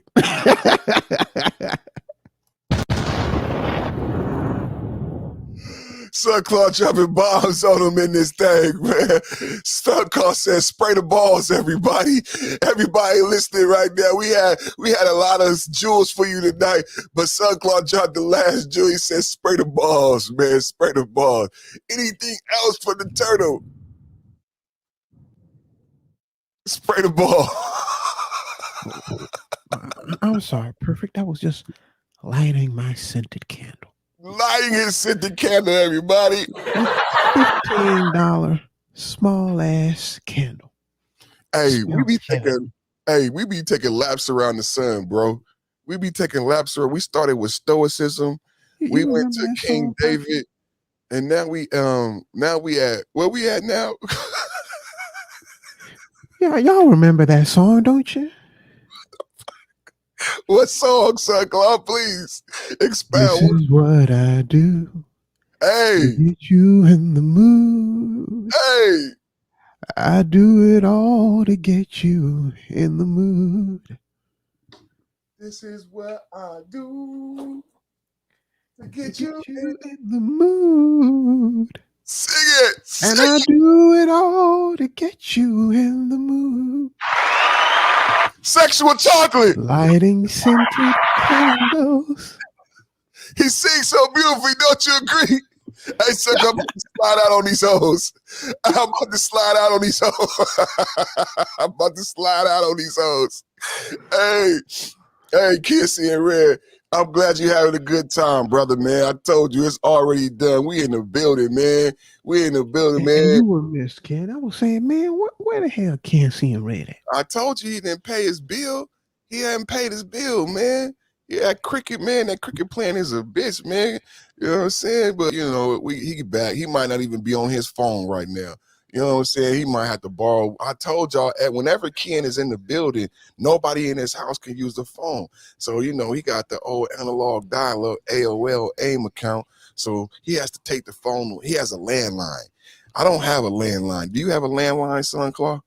Nah. I haven't had a landline in ages, man. Ken has a landline, so You know, the last time I had a landline, Bush was president, man. So that's what happened with my good brother. You know what I'm saying? He has a landline, and in fact, he has to take that landline off the hook to get online. So whenever he's here, I'm very excited because he brings so much to the show via the chat. I think I just put the link. I put the link. I put the link in the chat. Did I put the link in the chat? Which one, Perf? Did I put the link? I think I put the link in the chat. Did I bet my memory is bad. Put it in there then, because it's been like an hour. Okay. In case my brother want to come up. Oh no, yeah, you put it in there. Okay. Yeah, 9:54. Okay. Because I'm bad with my mind. My memory is bad, and I've been on this peanut butter breath, and I've been trimming up all this shit I had to take down. It's a lot of work, man. Trimming, man. Perfect, man. The city of trees. Go ahead, I had something happen to me a couple of years ago. What happened to you, brother? My stomach was bubbling while I was at work, right? I'm gonna go on mute. Go ahead. So I went into the bathroom. I said, man, I hope nobody come up in here. I smell like something died up in this bitch. I ain't got no matches, no nothing.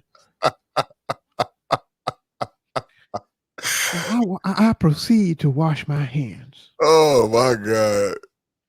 And I washed them as quickly as possible because this smell was horrendous.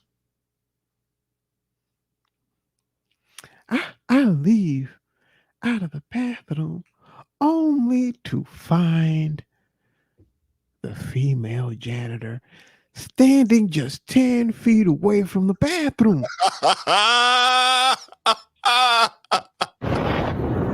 She said to me as I walked by her, "What's that smell?" I said, "What?" Oh, she said, "Oh yeah, what's that smell? That cologne that you're wearing smells so nice." That's what happens to you when you put the cologne on in the right points. Wow. If you haven't had a woman say to you, how are you smelling so good after working all day in this heat? You're messing up somewhere.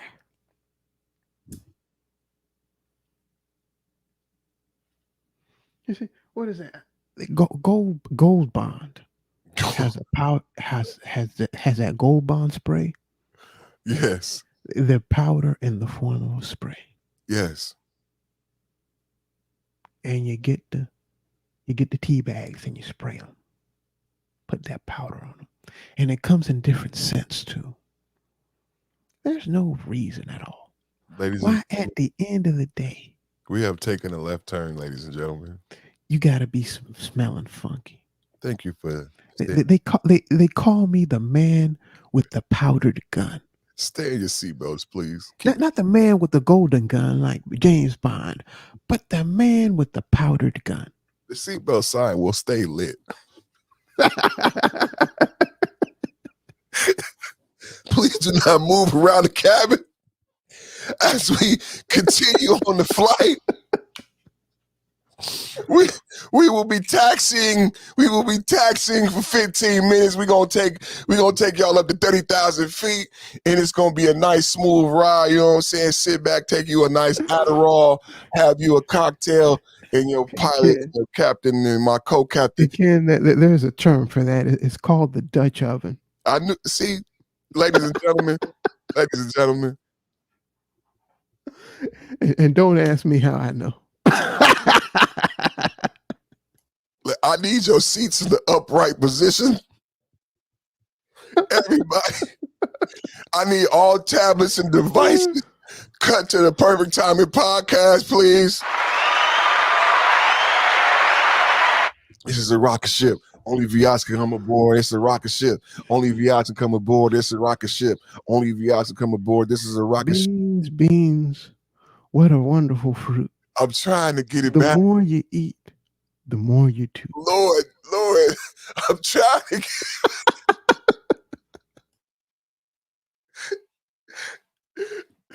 Look what you did. Look. Laps around the sun. Laps around the sun.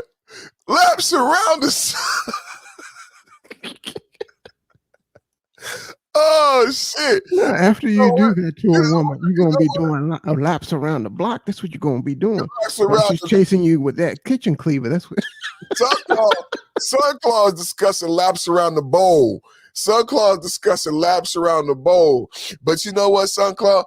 Since we were such on heavy topics, thank you for the brevity, the levity, whatever applicable word. And Toya the Tutor was here. Toya, you're supposed to be editing my description. I got a brand new description. I got brand new titles. You the tutor. I done asked you as a sister to edit my dyslexic literary skills.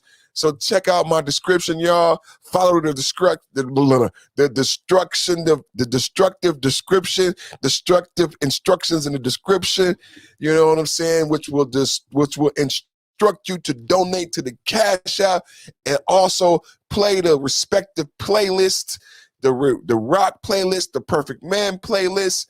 Those are for free as the time being. I should probably take the Perfect Man playlist off of YouTube or make it private, but I'll wait till we get the Perfect Man show all the way up. Watch those playlists. Those playlists are extremely helpful for you. Also, in the description, you'll find links and directions to all of my social media accounts, because we know that on social media, they call it a social media feed. We are in control of our life, our destination, and our attitude. We will control what is on our plate. That is the whole genesis of watching your taco. The only way to get a perfect taco is if you prepare your own plate. The way you do that is you control what's on your social media feed. So the way you do that is you follow me. Follow me. That's what the fuck you do. I have some advice for the women out there. Uh-oh. You see, there are people who tell you, yeah, if he love you, he'll buy you a car. If he loves you, he'll put that ring on your finger. I didn't run nobody off. You too funky ass nigga. No. If he really loves you, your funky foot, and y'all got something solid there. This is a good friend. This is the type of friends I got. If he ain't giving you a Dutch oven yet, that man don't love you.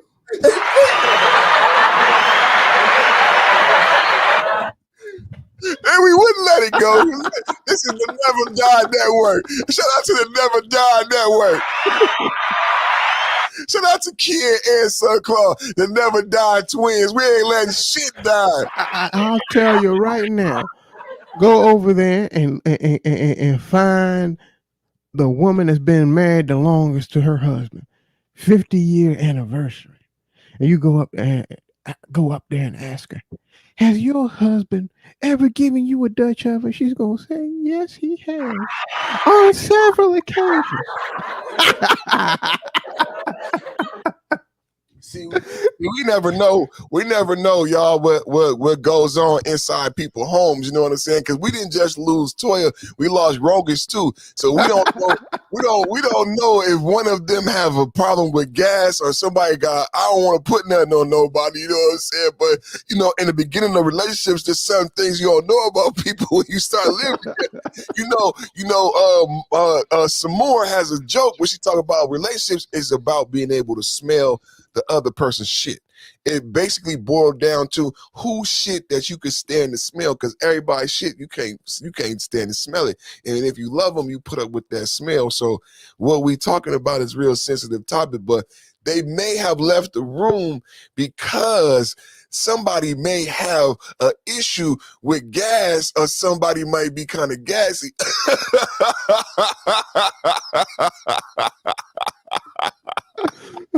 Who came up first? Oh, it's Toya and Rogish. You see, and you thinking that we're driving people away. No. This is conversation on the fine Dutch ovens. Yo, she went straight devil with the shit. She ain't playing with it. Is this a Halloween promotion or something? Oh yeah, this is a nice segue. So I was gonna go here. It's in my title, but we start. That's why I say laps around the sun. The topics that got real somber, and we had said a prayer for Ken. So I'm like, I can't go right into the ass. You know what I'm saying? Ass and titty. Ass and titty. So I thank SunCloud for the segue through the fart factory. You know what I'm saying? And now we done made it back, and it's appropriate, right? The fart factory starts with the ass window. So here we go. You know what I'm saying? And our favorite, Meg the Stallion, you know what I'm saying? And then I had a good Friday today, too. I went on a lunch date today. Last Friday, I had a fire-ass lunch day. Last Friday, y'all, if y'all go listen to my last Friday show, last Friday, my lunch day, I had a Palomino and a Palomo. Is it a Palomo or a Palemo? But I had a Palomino and a Palemo for lunch last Friday. That was a hell of a Friday, you know what I'm saying? So, y'all, we looked up the definition for the Palomino. A Palomino is a thick, blonde thing, you know what I'm saying? So Meg the Stallion is actually a male horse, you know what I'm saying? But I'm not mad at her, but I prefer a Palomino, but to each his own. And I think Kevin Samuels prefers Palominos too. Everybody has a preference. What you got to add, Rogus? Somebody over there got issues with gas? All right, the grammar snob over here says it's Paloma. That's a cocktail. That's the name of the cocktail. It is Paloma. No, and Paloma means pomelo. It's pomelo. I win. Is it a type of orange? It's pomelo. It's pomelo. Rogus, I win. You win. Isn't that like I'm gonna tell her in her orange face. Tangerine type thing? Yeah, it's the green grapefruit. It's the green. Rogus, you win. Make a bet, Rogus. It's pomelo. She was wrong. And in your face, woman.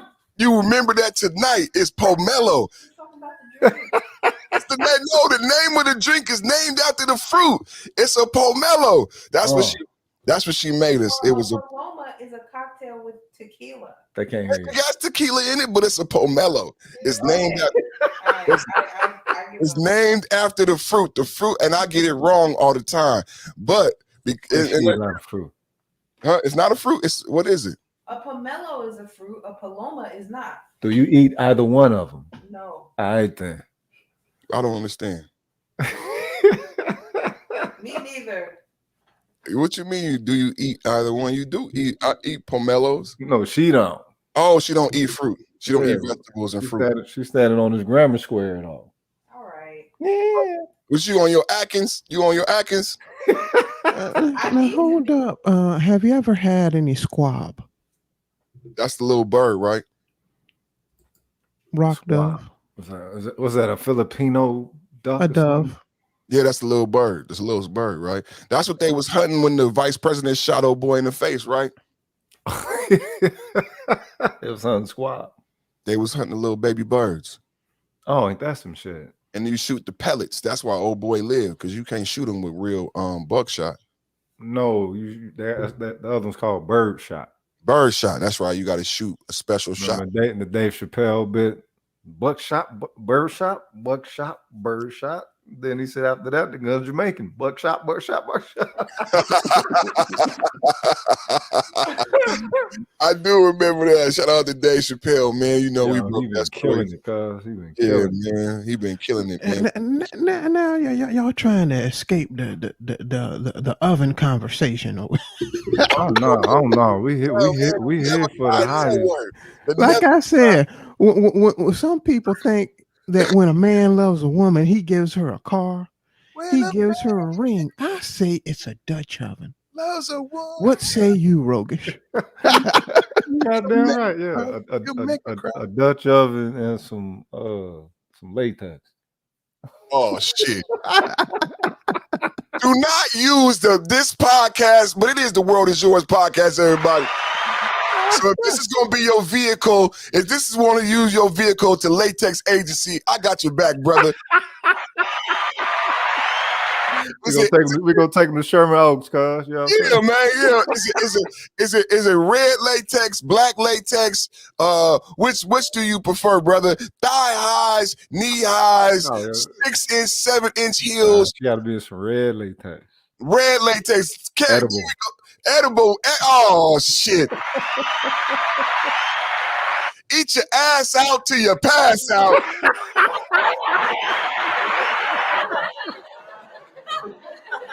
Eat your ass out till you pass out. Hey, did you see the interview with Kevin Gates and Wallow? Wallow looked so serious when he said it, though. Wallow had been locked up for 20 years, so man, Wallow was not playing, man. Kevin Gates, Kevin Gates said, I'm supposed to eat your booty. And then Gilly threw it to Wallow, and Wallow looked at the screen so serious. He said, eat your ass out till you pass out. I said, damn, Wallow.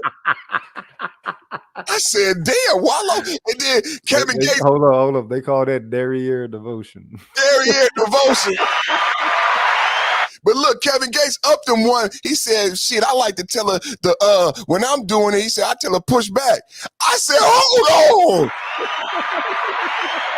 Kevin Gates said, I like to grab her arm. He said, oh, yeah, push back. You know how they talk in New Orleans, you know what I'm saying? I'm supposed to eat your booty. He said, he tell the broad, he tell the lady, he tell the queen to push back. Ladies and gentlemen, intimate whatever you want to intimate. We said red edible latex, push back. Shout out Kevin Gates. I said my first single gonna be Kevin Gates, man, because I totally relate to him when he said I'm supposed to eat your booty. They went into a whole diatribe on the benefits, the accolades, and what we're supposed to do. Well, I mean, the thing is, you explore your woman's body. That's the thing. It's like Sunclaw said, it's a work of art. So, how do you survey, take in, and interact with such art? And this is the art that creates, you know what I'm saying? And it's for her health. Exactly. Because you're the one who's going to find any lumps before she does. Spiritual, mental. It's a vitamin. It's a vitamin. It's an essential vitamin. When COVID hit, what was the number one vitamin they said would assist you? Porn. Vitamin D. Vitamin D. Yeah. So you mean they omitted the first part? What's the first part? Boo. It's supposed to be vitamin Boo D. You see?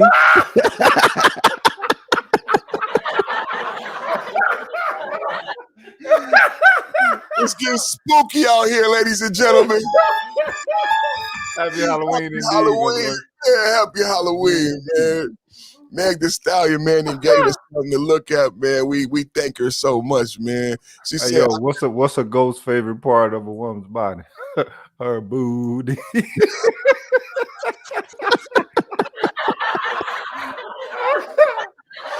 Thank you for tuning in to the Never Die Network, everybody. I need your seats in the upright position. The seatbelt sign will remain on throughout the panel. And please, ladies and gentlemen, this is not the normal contanker of the podcast, but we are taking a left turn tonight over the Arabian Pacific Ocean, and we are flying into water. Yo, the Arabian Seas is smooth as fuck, cause it's like an ocean of felt or silk or something. You know what I'm saying? The water don't break, so it stays like a solid fucking blanket. Exactly. Stillness, still water. You know what I mean? Still water. Be like water in the Bruce Lee voice. That's how you know they ain't the real Arabs, because they don't let that shit affect them. It's like, how the fuck y'all don't want blowing each other with some over here? You would think, connected to that type of water, you know what I'm saying? It'd be just a smooth culture or something, but I don't know. Connected to that stillness. Yeah. What is it what's providing the blind spot? Why do they have a blind spot? I don't know, but look at the Polynesians. How they connected to the water, and look at how they rock. Hawaiian folks and rocking them. You know what I'm talking about? That's some Hawaiian folks, some good folks. I agree. Yo, but what's this with okay, so that's a new album and everything. I don't think it's a new album. I think it's a playlist. I think she's capitalizing on the holiday. I think she's just capitalizing on the holiday. 1029, something for the hotties. Which track y'all claiming hotties? So she made people pay for that, or she just gave it to them? I don't know. I think that the whatever platform that playlist is on probably paid her to make the playlist. Right, and it's from the archives. So these are existing hits. Maybe somebody got an echo. I don't know who giving me an echo. These are existing hits, and I guess they may be from mixtape. Right. I ain't never heard them. I don't listen to her though. Yo, But I mean, yo, she can definitely spit. That's the thing, you know. She can spit. Oh, shit. What's your song say? You have a tattoo? Take a picture of it. Real motherfucking hot girl shit. I just want to tell the honeys that I love y'all so motherfucking much. And I appreciate y'all so motherfucking much. Because if it wasn't for the honey, it wouldn't be no motherfucking hot girl coach. Now, also, I want to introduce y'all to my motherfucking hot girls. Drop that shit, J. Don. Hook it up. Now, make some noise for my honeys right now. She's a hot girl coach. She's Yo, the the fact they have entire like arenas and things for the trap music, it's like, all right, how you know, you don't I don't know, I ain't no hater, but it's like the variety. I'm hating. That's exactly what we doing. We hating. Hold on. Hey. It's just a question. Hater, right? It's just a question. It's like, all right, when did people start being able to listen to repetitive things to the point, you know what I'm saying, to where they can actually withstand it? Because I don't know about y'all, but I ain't never listened to a Bone album all the way through when they first drop out. It's like that shit got, you know what I'm saying, repetitive. You had to give yourself a break with it. And they did have some variety, right? But these new cats ain't got no variety to their shit. It's the same hop around beat. You know what I'm saying? When you see them doing the dances in their videos, they doing the same shit. So it's like they on the same sonic vibe, right? So how's it people don't get tired of that sonic vibe or the monotony of it? I don't know how they don't get tired of it, because you might be touching on the mumble rap. You know what I'm saying? So and then we talked earlier about intellect. Even on Wacky World TV, he spoke to me about my frustration in the level of intellect. G has spoke to me about this too, about the level of comprehension when we read sometimes. So it kind of was a shock to me. I don't know why, but even when I was reading my Robert Greene book, when it talked to me about my grandiosity, it said that you assume everybody can understand everything you do. Perfect. And you even helped me with that, Roguish. So I think a lot of it, even when we talked about Toya and individuals blind spot, I talked about that the other night when I was giving Voice You her props. Similar to Toya, Voice You is another gorgeous brown sister, just electric. And I'm telling people about how inspiring, invigorating. Go to the extreme. Just say there are a lot of zombies out here. Yeah. It's how do they not? How is Voice You single? How is Toya single? Like, how can nobody see what I see in Voice You? And then after I say what I say, all the fellas is like, well, nigga, you don't see her. She's in the manosphere. She's like, for real, Bro. When she first stepped on the scene, that was the character that everyone encountered. And I think I was the only one that perked up my ear. And it's like, none of you niggas y'all didn't hear this. And you hear the type of women that motherfuckers talk about. It's like, all right, clearly this ain't that type of woman. But what did we just define though? What is clear and evident about you that I talked about when I talked about Voice You and Toya? What is the difference that we're bringing up right now? What is the one thing that I noticed about you that made us brothers, that I fell in love with about you? It's your intellect. Yeah. It's your intellect. So you had the ability to see, and that's what this book had taught me, and this other person that Wacky World was telling me, that these niggas are stupid. And that's something that me and you, because we actually love black men, like we really do love being black. We love black men. Yeah. I mean, you want to see your brothers. You always want to see your brothers doing well. You know, So it never came into Also, my on top mind. of that, It never came into my mind that they are stupid. When I created the Perfect Man Show, I created the Perfect Man Show because I know black men could do it. nah, the thing is that it's not that they're stupid, is that they're that hurt. Were you being kind again? Because some of it is intellectual.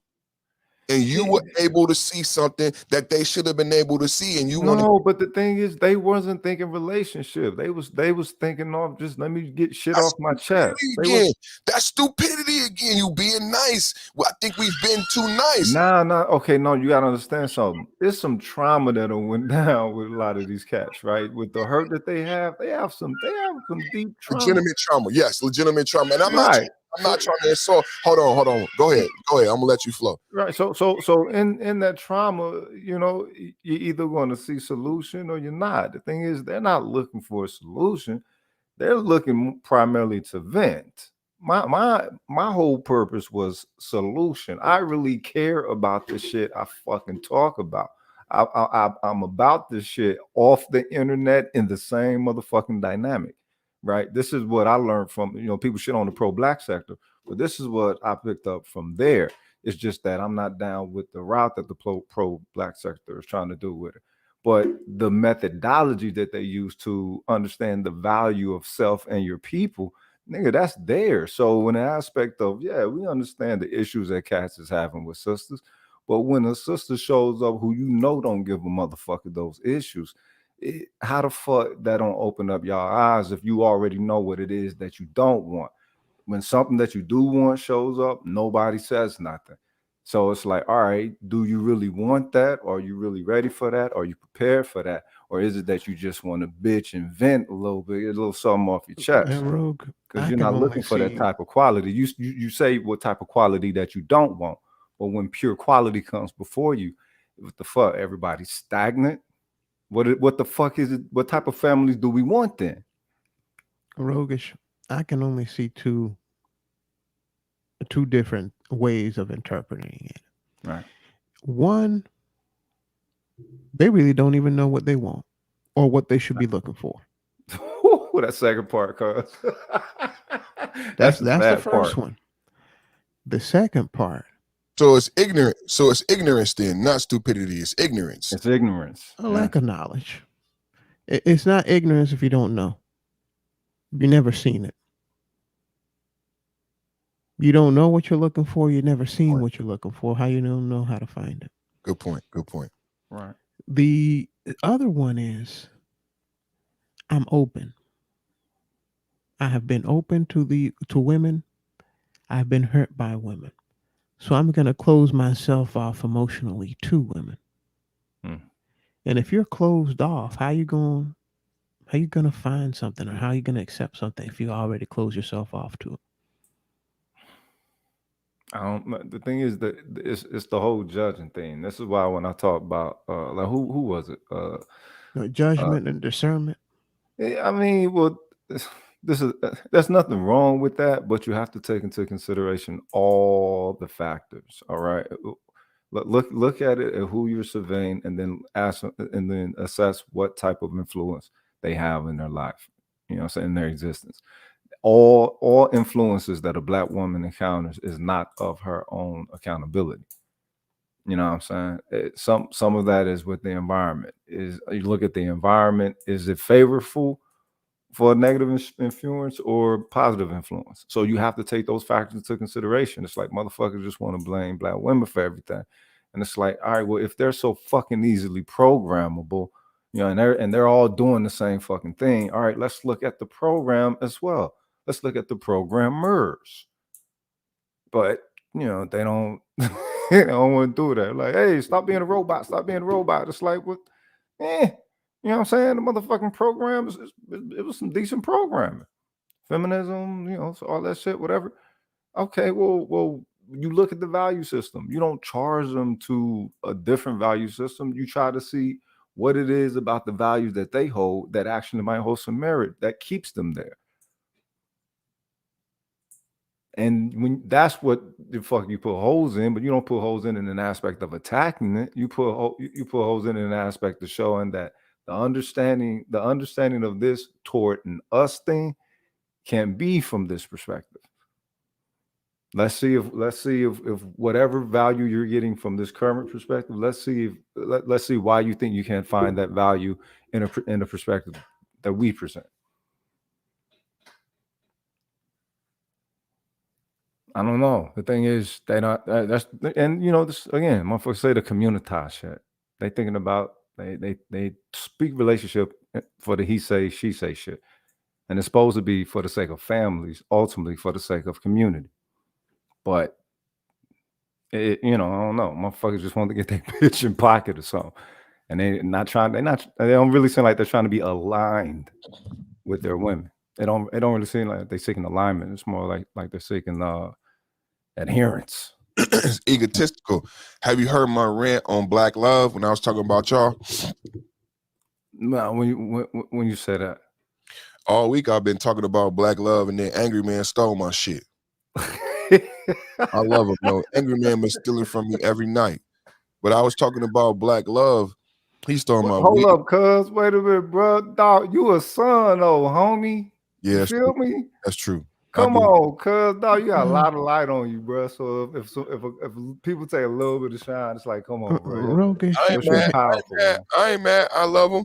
But what I said about Black Love, I was speaking about you guys, and I said individuals on YouTube, and he just echoed it, and it was true what he said. He said it before. He said this space does not truly respect and honor love. Black Love, because men like you and she, individuals like Toya, would get more celebrated and more views, and that's not what's celebrated. I said, if you do love a Black woman or a woman and you honor her and you treat her with kindness and respect, you're called a simp. And Angry Man echoed that too. So I said, how can we believe in Black love if we do not honor and respect? And this all came out of me seeing Roger's panel and seeing the description where it said marriage and divorce and relationships, but Roger does not have any of those things. So I'm saying we listen to this, but we don't listen to people like she or individuals who really hold up this thing called Black love and exemplify it. So I said, I challenge people. I said, I don't really believe you think you believe in Black love, and I qualified it by the white man's ice is colder. When they say the Black dollar doesn't circulate the Black community, that directly speaks to lack of Black love. I said, Black love equals Black money. If we want to talk about money and community building and wealth and estate planning, I said it was stability. If I love Black people, if we love Black people, then the white man's ice can never be cold enough for me to spend my money with the white man. I'm going to spend my money. I'll say business is family, or Correct. family is business, and then that brings you into the whole value perspective of things. So this is my thing. It's like, look, what is the value of our women to cats in this space? Most of them say, well, they ain't our women. It's like, all right, well, what other woman fits the motherfucking bill to the degree? I ain't saying you can't. I ain't saying that you can't. Hold on, Sunclaw. It's not just what is the value of our women, because what Angry Man alluded to is what is our understanding of power, because that's the Kevin Samuels conversation. It's our lack of understanding of power, and the power and coupling with the adequate queen.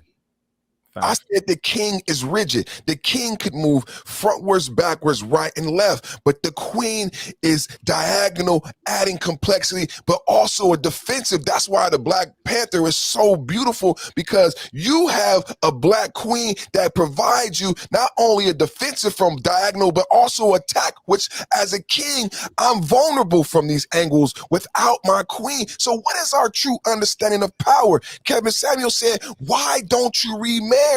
Even after bankruptcy, Trump remarried again and again. But why don't you remarry? They ain't in it for power. You just said it, ego. Motherfuckers want to be right because they don't want to get it right. They want to be right. So, you know what I mean? Okay, look. This all right. Now, this is where she gonna get hella roguish. This is where we start speaking about motherfucking elitism. You know what I'm saying? This is where we start speaking in, you know what I'm saying, upper tiers of nobility. That's where we get into the meeting of the masses versus the meeting of the classes, as Tasha Reed Bay would say. how long are cats going to be able to delve within, what I'm saying, lower level, lower resonance thing, and be charged with rising it? If I'm at the point, if motherfucker ain't rising it now, it ain't gonna get risen. And so, it's unfortunate.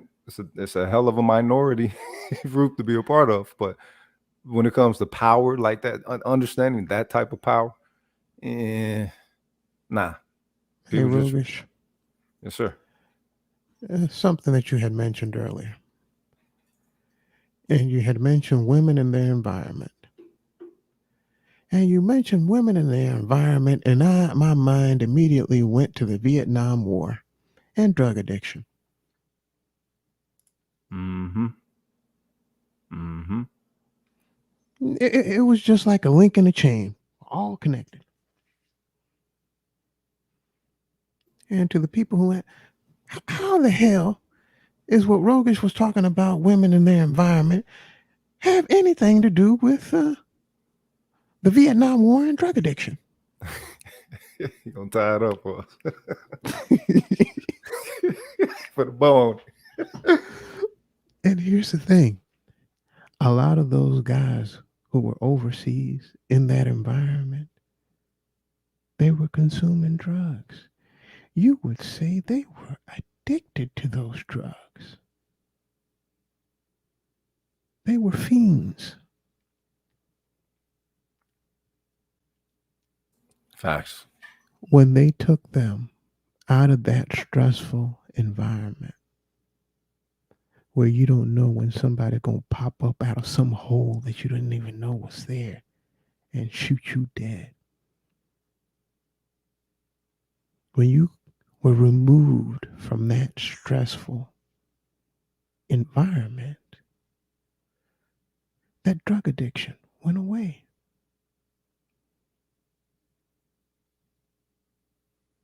And they even tested a lot of these soldiers after the fact. They didn't continue doing drugs over here. They stopped it. Why? Because the environment changed. Yeah, but then the mob came in and had different ideas. Yeah, but the thing is, and the reason I'm connecting it to what you said earlier, Rogish, I remember a conversation that Toya had, I think, on Roger's panel. She changed her friend group. She changed her environment. Change the environment, yeah. And you noticed that change in environment. And what a lot of people don't understand around here is that if you see a woman, or shoot, if a woman sees a man in a certain environment, moving with a certain clique, then you better expect certain behaviors. Now, once they change those behaviors, they change that clique, the behavior changes. If they hanging around with married people and people who are marriage minded, guess what? They're most likely marriage minded as well. If they're hanging around with people who only like to party, guess what? They're most likely a person who likes to party and doesn't want anything serious. You know why do y'all think that cats don't talk about the good things that occur when they're like, everybody know the bad shit. Like, people, if you've been married before or divorced or all this shit, it's like, all right, you understand that there was some definitely good parts to being married. It was PTSD. PTSD? Yeah, you said it. Just the trauma is PTSD. So what we trying to do is that's why I changed the show to make the show something you got to pay for, because you gotta wanna get better. Me giving it away for free wasn't accomplishing the goal I wanted. You gotta want to get better. So you might have to pay to see a psychiatrist. You might have to pay to go to the dentist. You gotta want to get better. It's PTSD. So because like the white lady said on the show, she said, hold on. She said, the solution is on Google for anybody on YouTube. It's a click away. So that's why y'all correcting me. It's like it's not stupidity, because it's there for everybody. Black, white, male, female. She said it's a disconnect between the action and the knowledge. And I think it's the PTSD that makes us, I almost said timid, but maybe that's the right word. Go ahead, son, Carl. I was gonna go into something similar to that, but it's, can they even trust themselves? Because the reason that they fell victim in the first place was because of some character flaws. Now, I don't mean like addiction or anything like that. I mean just flaws. You have mommy issues. You have daddy issues. You have trust issues. R. Kelly. You have attachment issues. R. Kelly didn't break no law. So even in that interview, that girl, she described a man with extreme character flaws, but no one has articulated a law he's broken yet. And what I mean to say is this: if they haven't dealt with those underlying issues that cause problems in relationships, they don't know boundaries. They allow other people to overstep their boundaries. They don't know how to maintain boundaries. The good parts of relationship don't matter because they have these flaws that even though they might know what the good parts are, they're not going to be able to reap the rewards of a relationship because they're not going to be able to maintain it.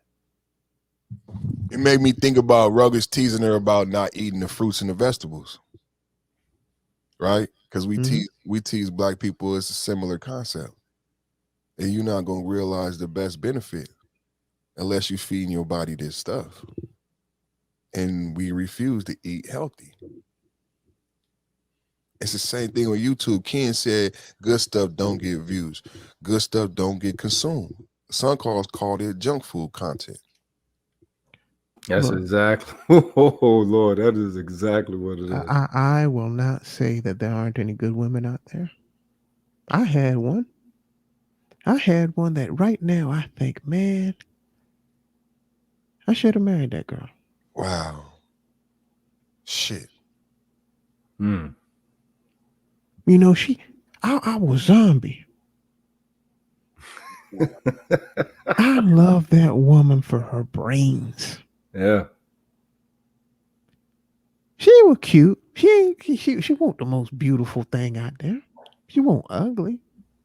But the way she projected from that spirit, huh? And she had a beautiful mind. Mm-hmm. People say, what a mind? Yes, a mind.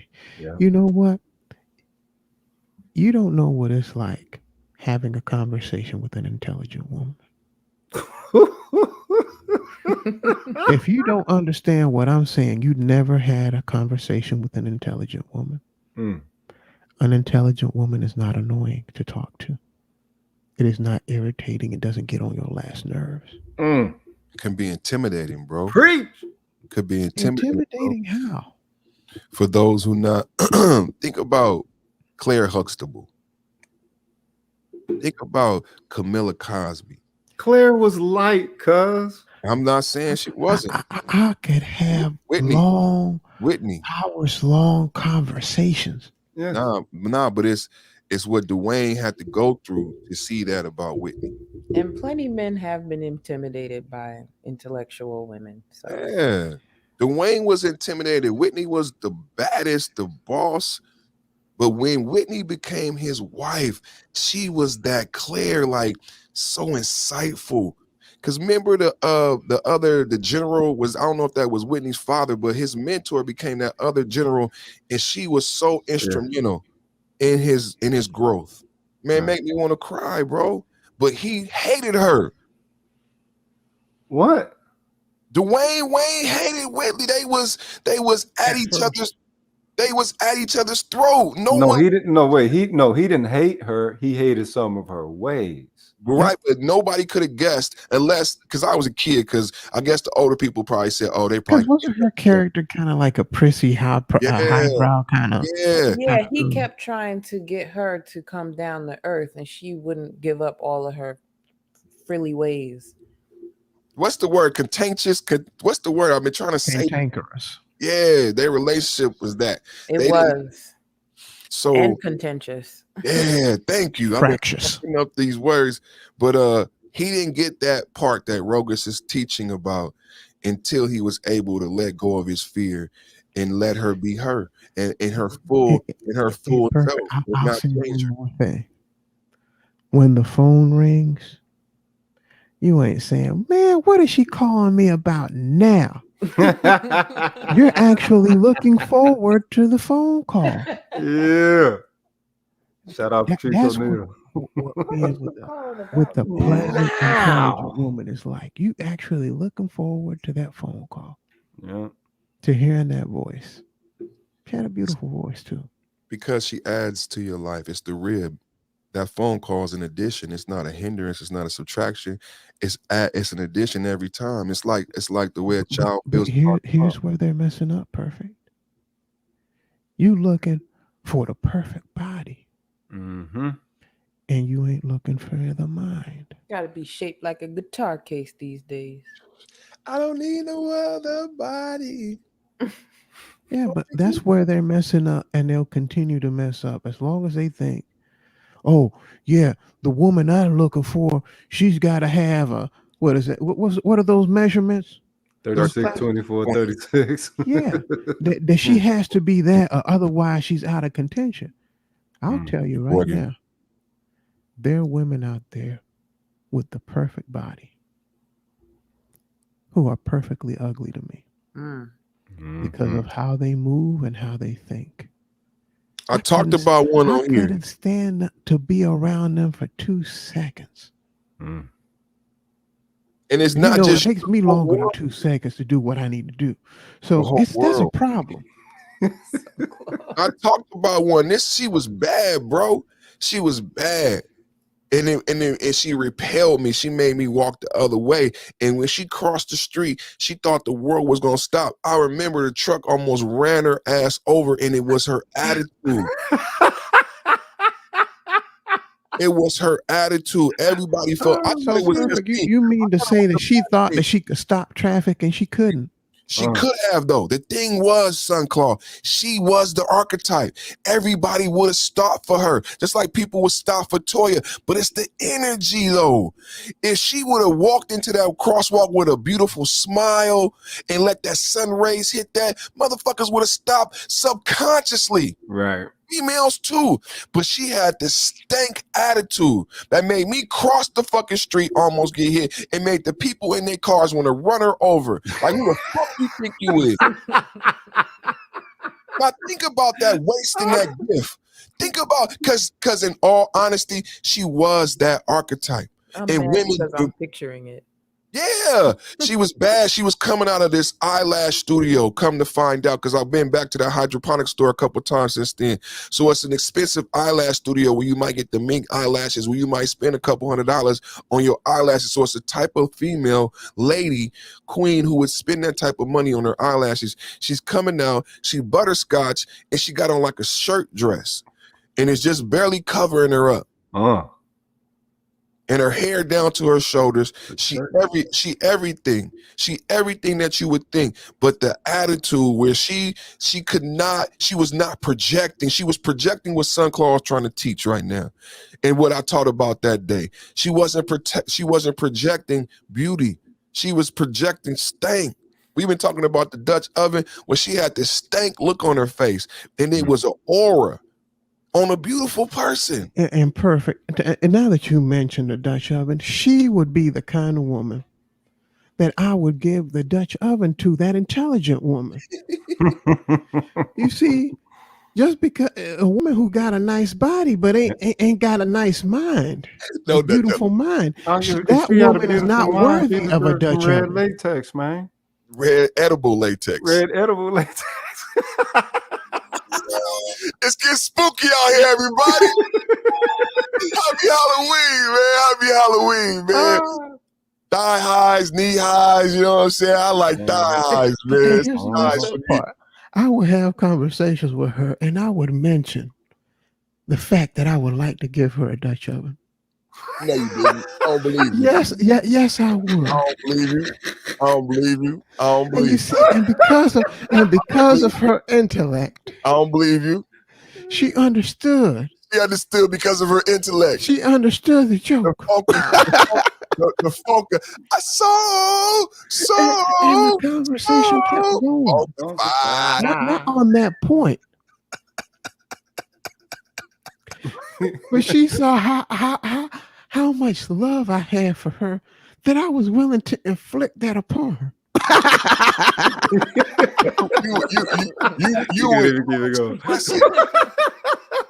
You would express your love nasally. I was about to say sonically, but you would express your love sonically and nasal. Is that a word? I just make that up. Sonically and nasally, you would express your love. That's not a word. That doesn't work. That doesn't work. No. I'm not permitted to make up my own words. Did you hear my brother Tone? Not anymore. I used to do it all the time. Oh shit! Oh man, the Great Pumpkin, Charlie Brown. Hey, you sound like Charlie Brown. You sound like Linus waiting on the Great Pumpkin. I'm not allowed to create my own. Get this nigga a blanket. He said, "I'm not allowed to create my." You'll be all right, Rogish. Nobody feels sorry for motherfucking Rogish, do they? Fuck you. I can't create my own motherfucking word. This man is talking about edible red latex like he don't got this shit already in his goddamn backpack right now. Fuck you. And to get back onto some I can't create my own word. There's no red edible latex around this motherfucker over here. You want to create a word, nigga? You want to create your motherfucking word, nigga? I saw a billboard. You saw a billboard? I saw a billboard one day. It pissed me off. While I was in the truck on the way to get to work. And you know what the billboard was about? What it was advertising? Do tell. Adam Eve? No, a law firm. Okay. $9.99 divorces. Damn. On a billboard. On a highway. Damn. Talk about ambulance chasing. Under a G, huh? Yep, under a G. So they got a sale going on. For the holiday. One penny under a G. So it was $9.99.99. This not $10. It's $9.99. For the holidays. Get rid of that nigga. Because people were out of work. Get rid of that nigga. And they were home. And they got to know their partner. Yeah, they did. And how fucking annoying they are. Yep, and they couldn't hold a conversation. You cannot be in a relationship or marry a person who you think is annoying. A person who, you being at work, is the retreat, the vacation. From that person that you have at home. Holy shit. You be taking the long way home. Terrible. You live 5 minutes away from work. How come it take you 30 minutes to get home every day? Mama, why daddy always stay in the truck when he get home from work so long? Oh my God, that is horrible. Daddy, mama, dinner ready. Daddy, can you get out the truck now? That's the problem. A lot of people around here are in that type of relationship with that type of person. You can't stand their guts, and you married to them. You can't stand their guts. You know what we talking and you about? have kids with these people. No peace in the home. You know what we talking about right now? And this is a good thing we bringing this up. We talked about black love. You know what we talking about? We talking about companionship. And it's good because my brother here, he helped me with objectifying women.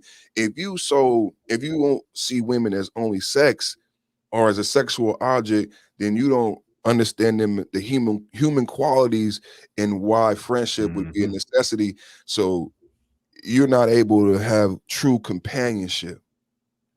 And I think that's something that's been lost because we're not even loyal to our friends. Look, we've lost this. That's why I thought the brotherhood was so important, because it would permeate throughout other areas in your life. But we're not talking about really relationships, like Sunclaw said. We're not talking about turkey leg hunt. We're not talking about sex. We're talking about that companionship. You know what I mean? And what I've talked about with my partner is that we need to work on being better friends. Preach to each other. Yeah. And that starts with the self-love.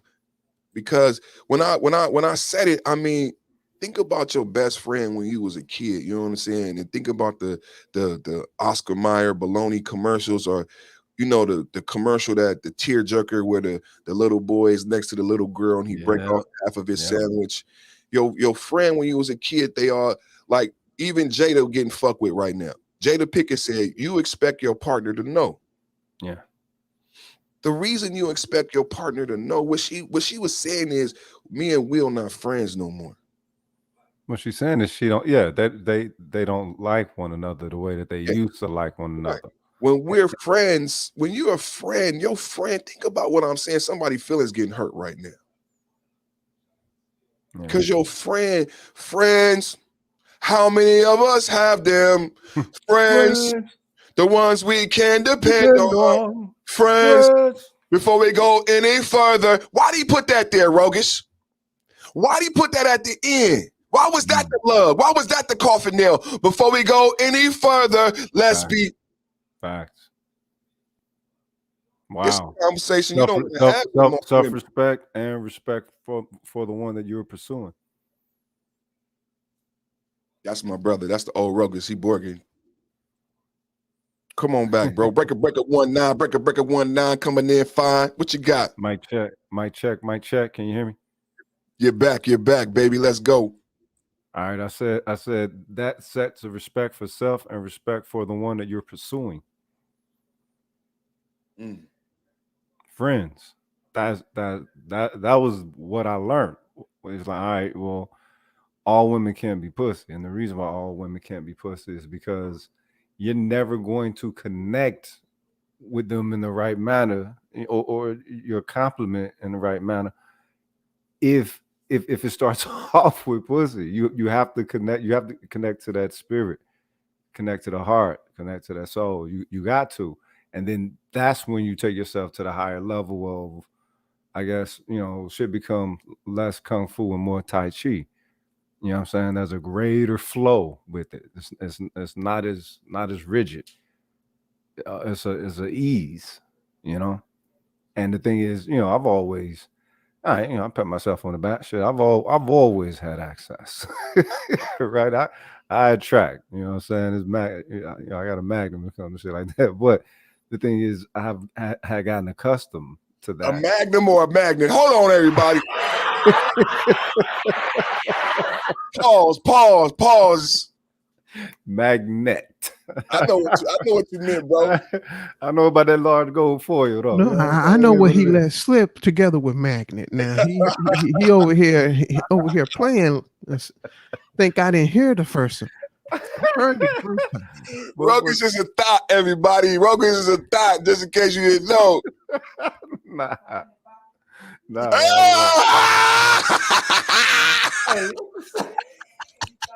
Somebody about to get cut.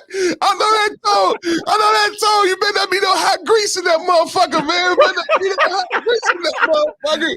Hey, nah, dude. She do the food with the cheese grits. So, man, you better not be no grits in that motherfucker, man. You don't even need to make out them words. You just need to hear that. Rogish was like, huh? What was that? I'm Al Green. I know I'm Al Greening over here, dog. Sometimes you don't even got to hear the words, man. You ain't got to hear the word. Man, when Martha used to moan, can I remember in the church, like, can I get a Sometimes you just you know what I'm saying?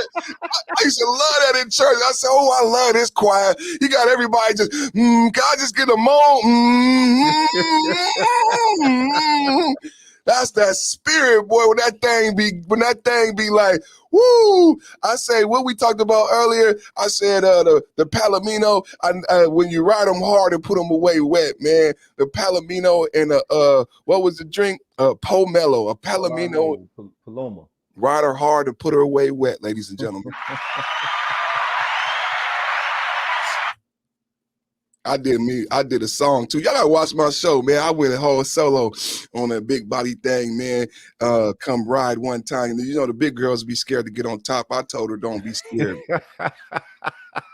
Don't be shy. Come ride one time. Hold Don't up. be shy. What do you mean big girls scared to get on top? Really? Yeah, you know what I'm saying? They play like they shy, like they scared, but they want to know if you really one of those dudes who can handle it. You know what I'm saying? You know, I just like Kevin Gates said, he said, push back. I said, come grind on mine, come get on top one time. You know what I'm saying? Big body, nice and fine. You know what I'm saying? Yeah, man, it's nothing, man. Don't hesitate for me, you know. Nah, Big not body at guy. all. Not at all. Not at all, man. I Full don't range. need no other body. Shit, man. But I love the conversation on friendship, man, because it's such a powerful conversation, because it extends into the conversation that I talked about parents, and how I talked about my father sacrificing his friendship with me to be a parent so that I could be a man one day that he could be a friend with. A lot of times what we have happen in the home, we're all talking about, oh, they kicked the black man out the home. And well, who gives a fuck if they kick the black man out the home if the black man is not a parent? And doesn't know how to be a parent. What really happened is those men from the silent generation, those men like our fathers, those men were parents. And when they left the home, the parent left the home. And so you could fuck in the house, you could smoke weed in the house, you could skip school, you could bring your nigga home, you could sell dope, you could bring fucking dope and guns in your mama house. And we never gave a fuck. Because there was no parenting. Mama wasn't a parent. She wanted to be our friend. She wanted to be liked by her daughter, by her kids. But I said, that draws you into you're right back into the value system. So with the loss of the father is loss of the entire integrity of the home. Obviously, he's the main issue component of home integrity. And those who were there after the father left aren't able to maintain it. It needs the father elements, but how do we value that? Like some cats speak against being the stepfather and stuff, and it's like, all right, look, how you gonna speak against being the stepfather when you're of a community that has, almost 5 times the number of women, and everyone is still partaking of things that create families while operating under a fatherless family model. It's immaturity. You know what I mean? It don't make no sense. It's like, all right, so that means that you're definitely throwing away some of the youth, some of the future. You're definitely throwing away possibilities, of these jewels. This is why I get down with how the 5%ers do it. The God, the moon, the sun, the moon, the stars. It's preciousness in the entirety of of the equation. But people think kids is something that you can throw away. They don't. Rogish, Or you're touching in on something I wanna one day get into, because there's a question, and I need to find some information on it in order to answer it. But I have a suspicion that information is not going to be available. Think positive. What's up? Too much idiocracy is going to take place. It's okay. Here it is. There are a lot of people out there who have multiple kids, right? Right. They are having children with people who already have a bunch of children. Right. And they're all in the same community. People don't do like they did back in Africa. In Africa, you could not marry somebody of your village. You had to go outside of your village in order to marry somebody.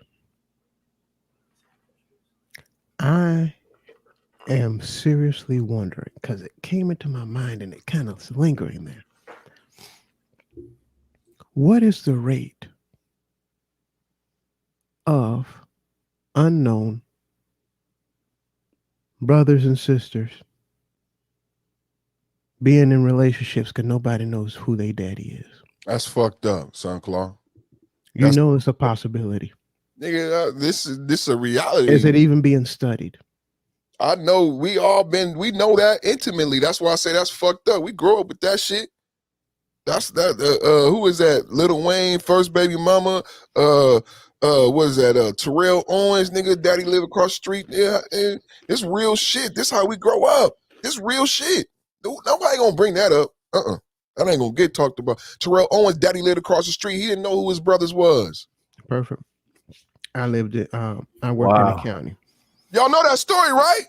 I never heard that. Yeah, I know about it. Terrell I worked in the Owens, county. Perfect. 49ers. I'm from the Frisco. His daddy lived across the street. Mama never told him for like 20 years. Toya, Lil Wayne, first baby mama, same thing. This is part of Black life. This ain't no conjecture. This ain't anomaly. No. I know it's not an anomaly, but it's not been studied in a serious fashion. Well, It should be. well, the thing is, when it comes to studying such things like that, I don't think Black people want the microscope to be too effective. That's the thing. They want it effective on. This is why they do the blame game with shit. But when we look into those deep ones, they don't want the microscope to be too effective. You said Kanye West was right. Of course, it's a choice. It's always been a choice. If you are a living, breathing being that values your life and your existence, yes, it's always been a choice. Now, if we are just motherfucking instinctual animals or whatever, okay, we could. Okay. I think I don't remember if it's in Iceland or Greenland. I don't remember if it's Iceland or Greenland, but they have a special dating app so that when you meet somebody in the club, y'all just touch phones. And do you know why? All the information has changed. It's to make sure that they ain't cousins. Oh, wow. Oh, yeah. Because they started from such a small group of people to start that colony that you have to be careful like that. Wow. So that you're not inbreeding. That escalated quickly. Yeah. I was going to say, there's a county that I worked in. You go down the street has a certain name. All the people down that street have the same name. All the people on the following street have a different surname. Everybody in the county knows each other. There goes Tom Jangle Jingleheimer Schmidt. And you know there's some Petersons that ain't Petersons. And some Johnsons who ain't Johnsons. Whenever we go out, the people always shout. There goes John Jacob Dingleheimer Schmidt. Na, na, na, na, na, na, na.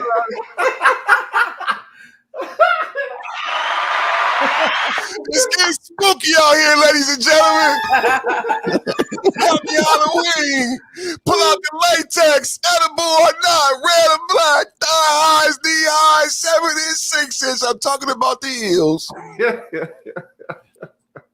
On wheels. Can I build on that? Everything is a choice. Please. Sister Toya, the tutor in the building. Whenever I'm talking to a group of women, I try to emphasize how so much of what they complain about is voluntary. And I think that because women like drama so much, they don't realize the part that they play in their own story. You know, it's like they get addicted to complaining, but don't realize that if they just stood up, it's only like 3 feet of water right there. And so, like, I have to agree with you guys' previous point about things being a choice. You really do. You make a decision. Every road you go down in life leads you to the next one. So you better make smart decisions. And when you made we all mess up. When you make a mistake, it's all right to go ahead and reroute. Don't go back down the same road. It's voluntary. Nobody's making you do it again and again. But do black women like going back to the drawing board? I guess not, but I've never been afraid of that. Yeah. You know, remember when you used to have email signatures? I don't know if people still do that, I but still don't.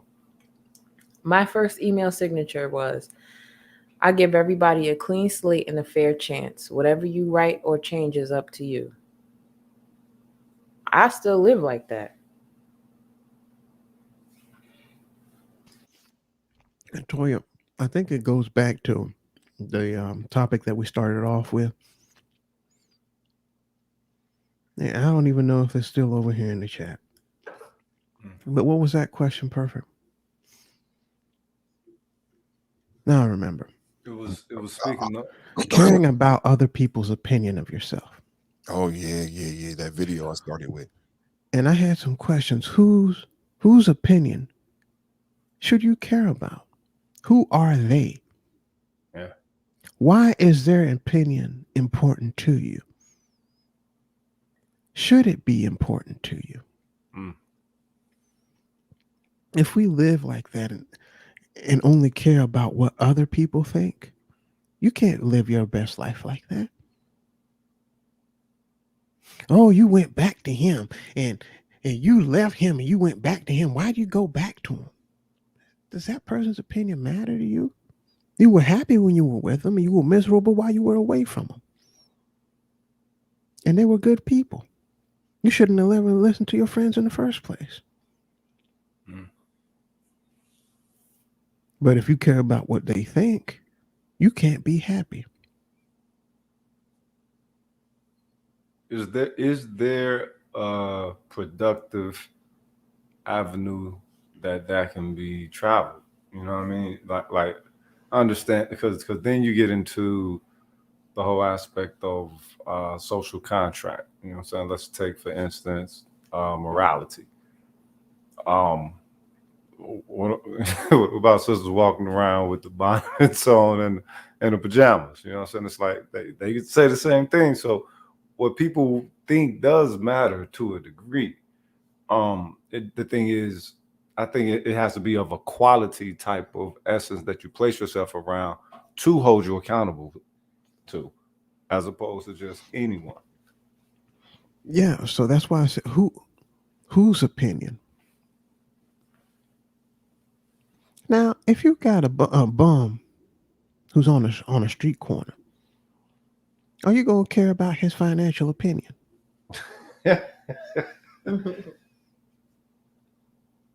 Now, if you want his opinion on what's the best way to get blasted with the least amount of money, you know, maybe that's a dude to talk to. Life decisions? Maybe not. Maybe not so much.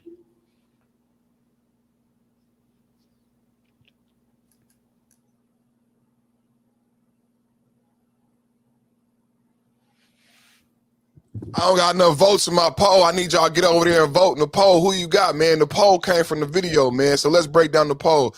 The poll is saying who you got. So I always say who you got, right? So I said, you know what? There's 5 votes in that poll. Perfect. There's what in the poll? There are 5 votes in it. Yeah, we need more votes, man. We need more votes. We need to have more people than that come through, man. Y'all vote in the poll. Vote, like, share, subscribe, and hit the cash app with your broke ass, man. So the World Is Yours podcast presents the Who You Got poll. I've asked who you got a lot of times. So I said, you know what?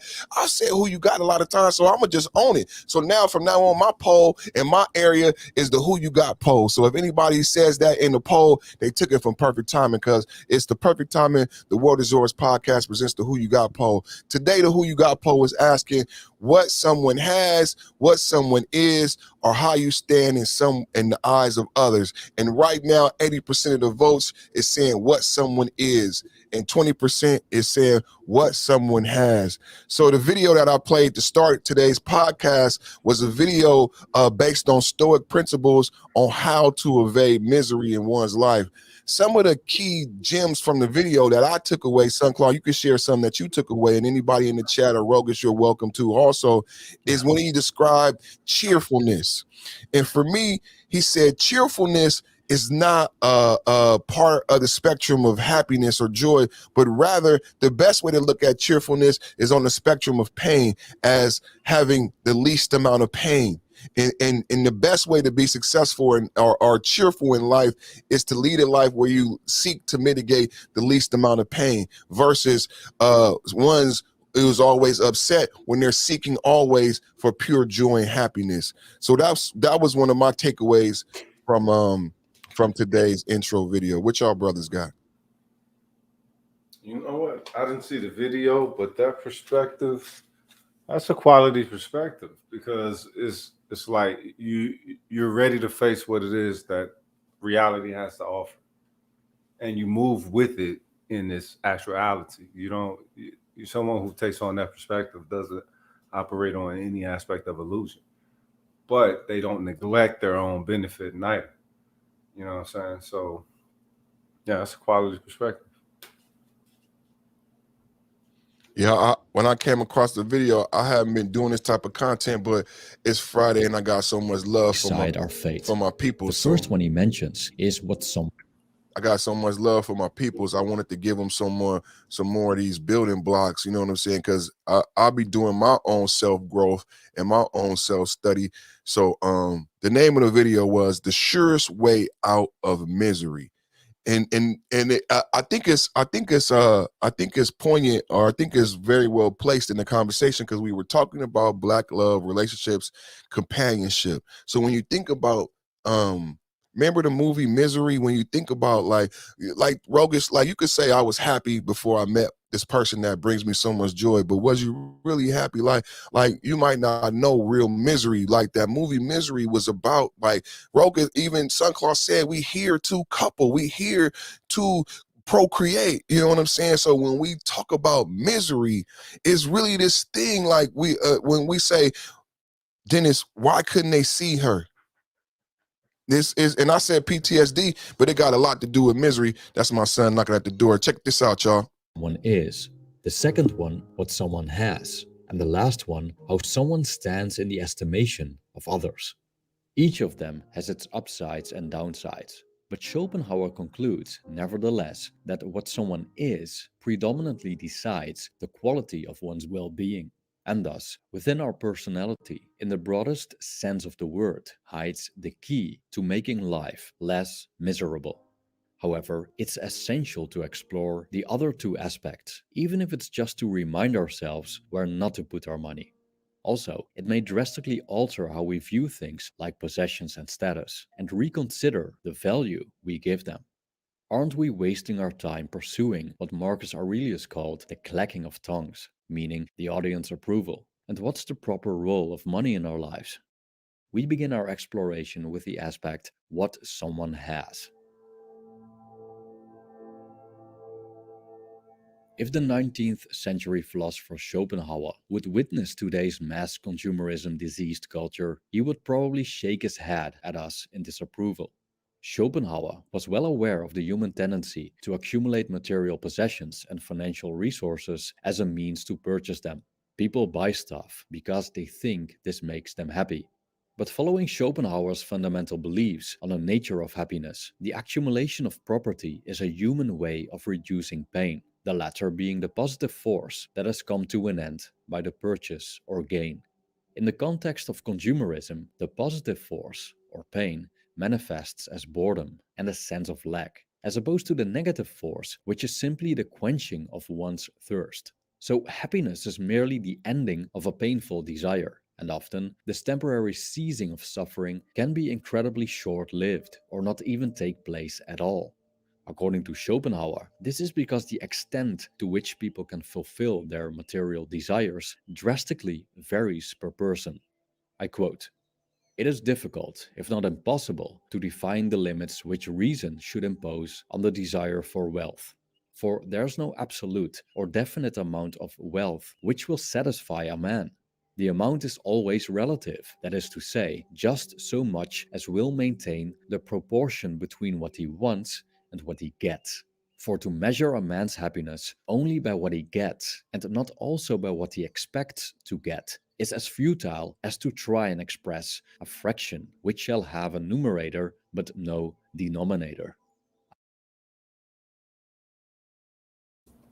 Okay, he he dropped bars on the end of that bitch. Yeah, man, I'm back. So that was how we started today off, man. That's how we started today off. So that's what, if you're reading the poll, I know the other day Mark Nash was hanging out with me. And he's like, he didn't really understand the poll. So I just did that reiteration so you guys could understand the poll. Maybe that will generate a little bit more votes in the poll, so you'll have a better perspective on who you got in the who you got poll. So it's not a personal thing. I do a lot of setup questions in the poll though to build on the conversation because I want you to vote. It's like a trick question to help generate conversation. So people get their brain going and cooking, and then you start thinking about ways this applies in your life. You know what I mean? So that's what that's all about. But let's go into closing statements. I didn't got the hook. Everybody home. So we about to break bread and everything. I thank everybody for hanging out with me, man, tonight. So I'll throw it to Rogish, and then Sunclaw gonna do his magical close. Which and Toya, if you want to add in your clothes over there, unless y'all started your Halloween already, man. Halloween, Halloween, Halloween. It's like candy. All right, so trick or treats. Rogish is the trick or treat. Never trick, always treat. That's what my uncle told me. Never trick, always treat. That's that base shit, man. We don't do that shit, man. We don't do that shit. Purse first, man. Purse first. Already, cuz. Much respect, man. Thanks for the hospitality and the sharpening. What you left off with homies talking about what someone is. What that resonated to me of what they believe themselves to be. Right? And when he said about relieving pain, but relieving pain through the aspect of consumption and the way that folks consume, when he said what they were consuming as far as goods and everything, it was more on an aspect of relieving the pain of a low self-value or a zero self-value. Hence why they have to continue consuming, things that they believe have value. That's why they say, people buy things to feel good. And you come back to the whole value of the person, value of the self. Like we were talking about earlier, with everyone talking about the he say she say with the relationship shit. What is the value of solution? We understand what people want. So one party want the other party to do and whatever. But what's the value of the solution? Ultimately, what is the goal? Is it just so that, all right, we can get along? Or is it that we building healthy, harmonious families eventually in healthy communities? You come back to the value system. But it seems like the value system is skewed for the larger part of our community to just want to be in this, gender war bullshit. As opposed to understanding, as Dr. Claude Anderson says, this shit is a team sport. You know what I'm saying? If we want wealth, if we want restoration, if we want the solution and all of that we need, it has to be a team sport. So you can't just throw your women away. And I don't give a fuck what the fuck type of programming they under or what it is that they think. That's your other half. Don't know, if for those who divest, cool, let them divest or whatever. But if we're looking to maintain the community, then you have to have a community sentiment like that. And ain't nobody talking nationalism, but there has to be some form of grouping. I don't know, motherfuckers got problem with nationalism, making themselves under, Look at Rogish, not to interrupt you, brother. Yeah. At the last part, because what is the last part of this sentence saying? This is what's so powerful. I love math. What is it saying? What it's saying that you don't even have the capacity to understand the entirety of the problem because it's not there. You're not seeing it in its entirety. It's so this is so I love math. It says It's an incomplete fraction. You have Yes. a numerator but no denominator. So what is there? So what is there to solve? Do you even see anything to solve? Can you? Gets back to Sun Claw's point of why we even fucking here. Yep. She get black pill though. I wasn't trying to take black pill, but I in the words of Mr. Z, and I'll stop right there. Now, hold up now. A numerator without a denominator. That would be like 3 over 0, 1 over 0. That's an undefined fraction. Put it into the calculator. It's undefined. It says it's futile. That's why we keep coming up with nothing. Yep. I didn't even know we was gonna get here, man. Yeah, it's like multiplying by 0. Exactly what we doing in this space. And it's you can't save shit with that. You can't make shit with that. You can't save shit with that. Because it's like Ruger's saying, why ain't everybody over here basking in the glory of the Lord like me? What's wrong with you niggas? Why isn't everyone over here basking in the glory of the Lord like me? If you understand powernomics and you understand mathematics. It's an equation. You have to balance out the equation. Why isn't, that's what he asked me, Dennis, why isn't everybody over here basking in the bosom of the Lord like me? It's plenty of room, ample breasts. I can't even really answer it. I can't answer it because it's not just one Toya. It's not just Voice You. What's wrong with the men? Why they don't want to bask in the glory of the Lord? What is it? Why don't want to balance the equation? They want to remain incomplete. Mm-hmm. That we get back to the ignorance is they already believe that they've achieved, what I'm saying, the top level of completion. Right. And it's this is on both sides though. Let's say that. Let's say on both sides, male and female right now, Dylan. That's the battle of Texas. Both think they don't need each other. Both feel like they're complete without each other. Right. Right. And humans aren't designed like that. They're both wrong. Humans aren't designed like that. Nature isn't designed. Nature itself isn't designed like that. So, I mean, real talk, motherfuckers is trying to go against nature on both sides of the motherfucking coin. It's like, the foundations are whatever this reality created them as. Whether motherfuckers are social conditioned into some bullshit or not, if there needs to be more drastic measures taken, they go ahead and do it. I mean, what is the preservation of one's legacy? But make more money. Yeah. But make more money, and you're gonna be able to get that life partner, that friend, that person that you can have easy conversations with, that person that when you talk to them, they're not annoying. They are not taxing to listen to. Yeah, that's what you need. More money. Yeah, through the money, through trick.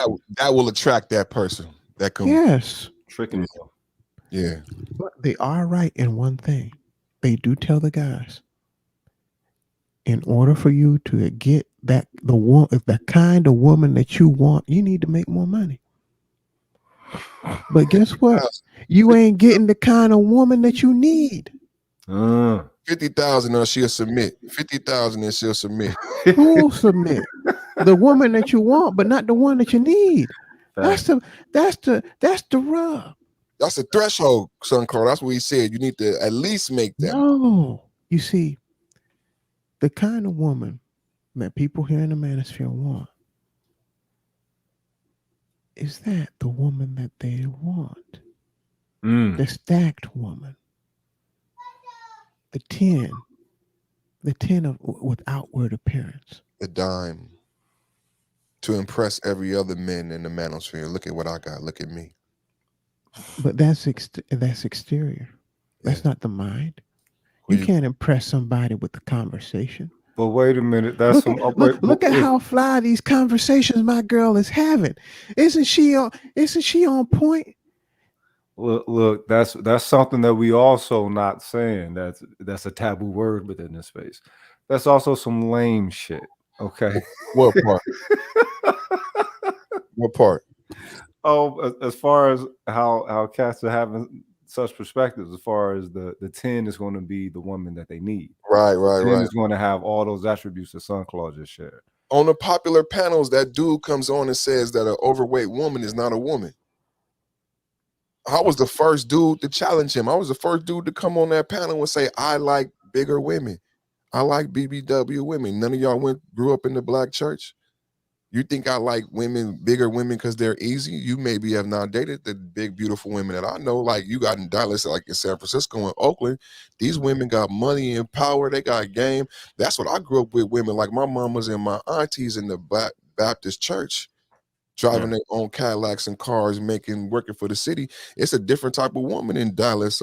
You know what I'm saying? San Francisco, Oakland. That's why people love Oakland when they say Oakland women. When Sir Mix-a-Lot was talking about the whole thick came from the Bay Area. We grew up with that. Yeah. So but wait a minute. There's a difference between big and fat. So ain't nothing wrong with a big woman. I like both. I like both. Okay. I like both. I like both. She got to be 2 something to do something, 3 something to be something. And now I draw the line when they look like a trash bag full of boxes. And Sunclaw, I will draw it all over her body. I will draw that line all over her body. Yes, I would. All of that trash. And bring your grouchy ass over here, girl. Bring your grouchy ass. So there was a female grouch. The grouch was the people. There were female grouches. Remember, Oscar had a girlfriend. It was a whole grouch clan. Remember that? Oscar ain't had no woman. It was women. And he did. Yeah, it was the grouch. The grouch was they had female grouches. The grouch was a people. It wasn't just one grouch. Oh yeah, I forgot that was. The grouch Oscar was just the one race. Yeah, it was a people of. It was grouches. It was a female grouch. It were grouch kids. Yeah, man, it's a grouch life out here, man. It was like Fraggles. Yeah, like Fraggle Rock. I'll write all over her grouch ass. Shit. 2 something to do something, 3 something to be something. 2 something to do something, 3 something to be. Shout out to my little brother G. Something to grow some. Shout out to my little brother, man. Sure. I don't want no other body. Only you want nobody. Sure, big body gal, come one time upon mine with your big fine. She big fine one time. Sunclaw, you done, Rogish? I'm gonna pass it to Sunclaw for that amazing close. Put a cap on it, Rogish. What else you got for us? I'm for the mash out. 5.0, 5.0, 5.0. Come here. Come here. Do do do do do do do do do do do do do do. I can pay my own light bill, baby. Put my own gas in my own car. I can buy my own shoe collection. I have been blessed thus far. I can kill the spider above my bed. Although it's hard because I'm scared. I can even stain and polyurethane. But some things just don't change. I need you. Yeah. Sometimes so hard to say, I need you. Some things remain.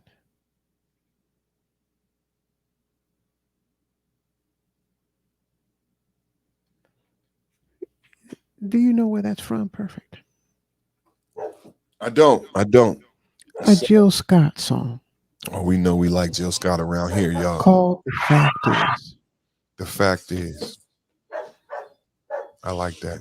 You see, and she goes on, and she describes all the things that she can do.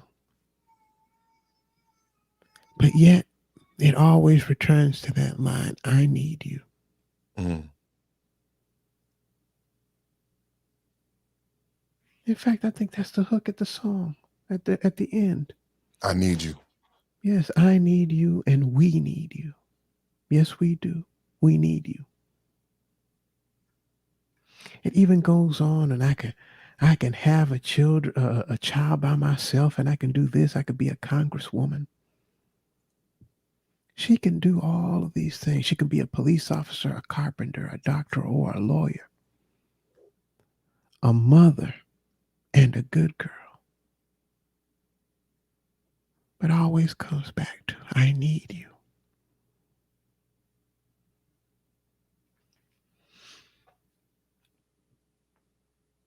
You can be Miss Independent all you want to be. You need somebody. You need somebody to keep you company, to love you, to be there.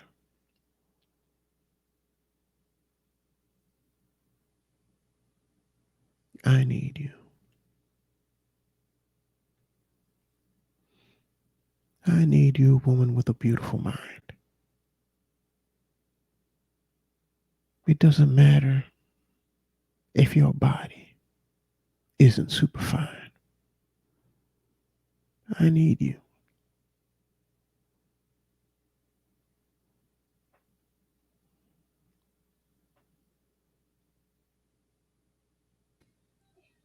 Money. What's up, Duda? I was going to say money, perfect.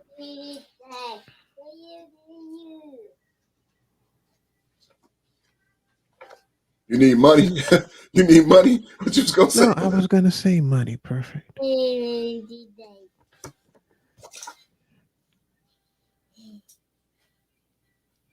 I see your crew over there in the Minions.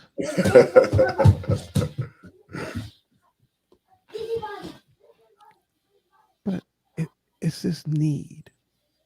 You see, you're mistaken needs for want. You think money is going to get you what you need. Yes, the woman with the nice rack and the junk in the back and a pretty face, but an empty head.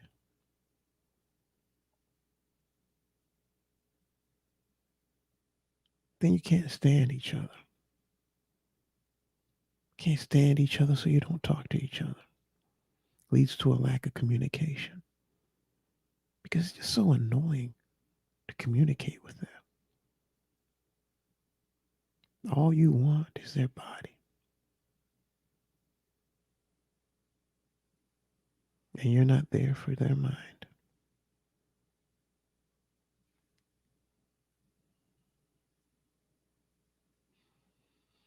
I always thought that something was wrong. I'll tell you what I thought was wrong. And I still think to this day that it's wrong. People in church getting married is wrong. Do you know why, perfect?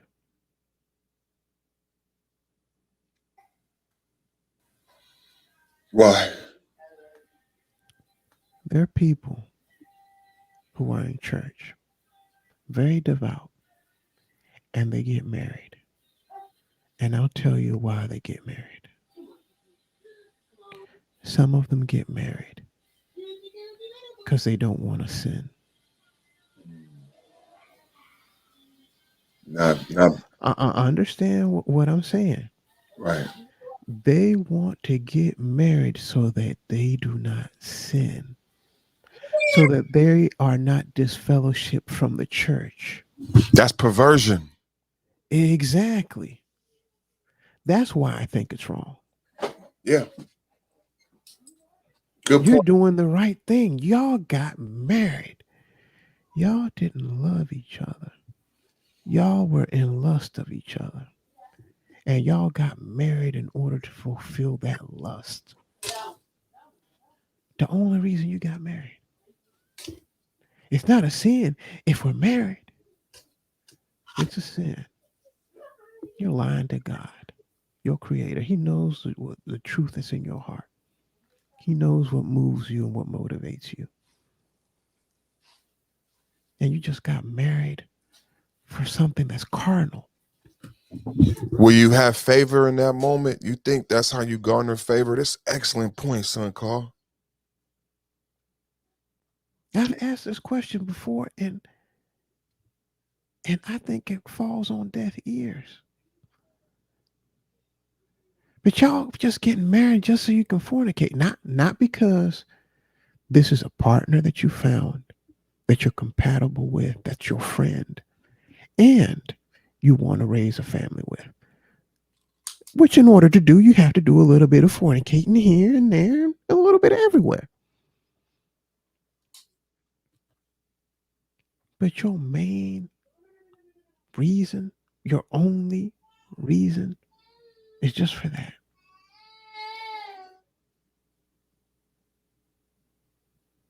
That's what money will get you. Just that. Yeah, I know. I know you got a beautiful body. I need more. I want more. I need more.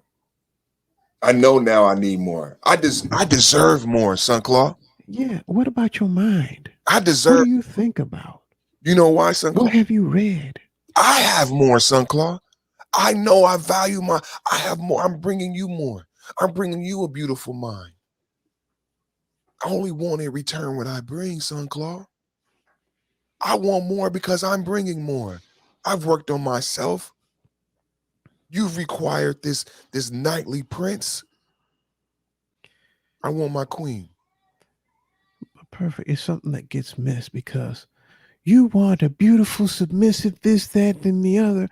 I have rarely heard in the manosphere a woman that can hold a conversation. I'm not talking about an overbearing, full of herself woman. I mean a woman who can carry a decent conversation. So you want to be together with a person for the rest of your life. You can't even hold a decent conversation with them.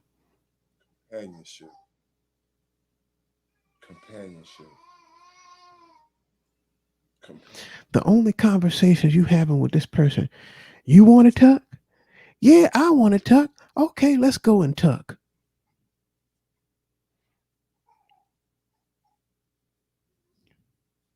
I did not mispronounce that. It was done purposely in order to be a little bit more tasteful.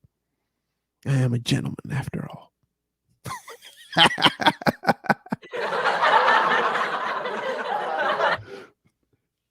I want a partner, son Claw. I want a companion. And when we talk about partners, we're not talking about no business partners. Turkey. That ain't the type of partnership we're talking about, because even that is warped and perverted. We're talking about like a business partner. What the? We're talking about friendship type of partner. Somebody who you move through life with. They're business partners that can't stand each other's guts, and the only reason they deal with each other is just to make money. That ain't the type of partner I'm looking for. No, that's not a companion. That's not a real life partner. No.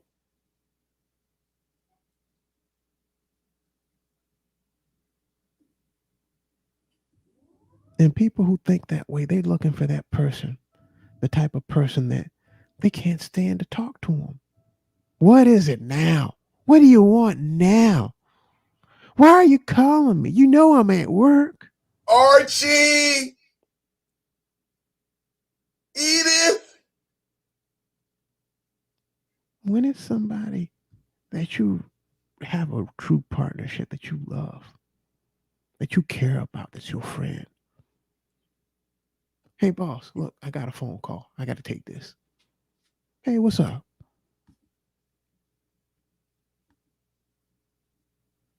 Yeah, I'm just calling to see how you're doing. I'm doing great. How about yourself?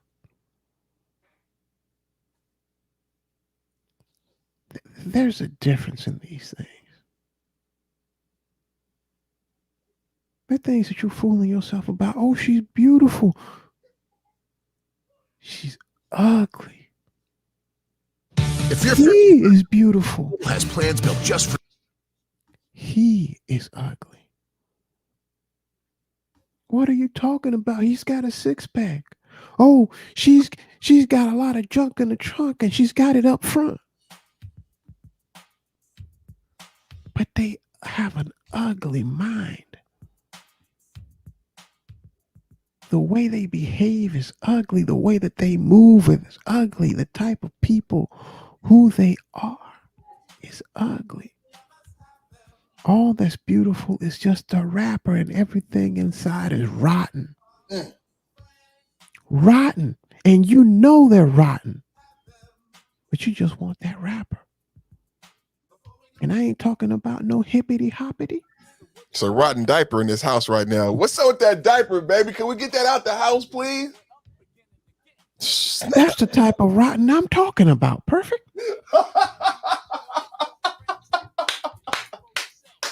Y'all know they full of it, but y'all with them because they have this pretty wrapper. It's a Dutch house in here. That's love right there. Perfect. That's love. It must be because my baby ain't took the diaper off yet. Shit, we must like it. Man. That's why you put up with it.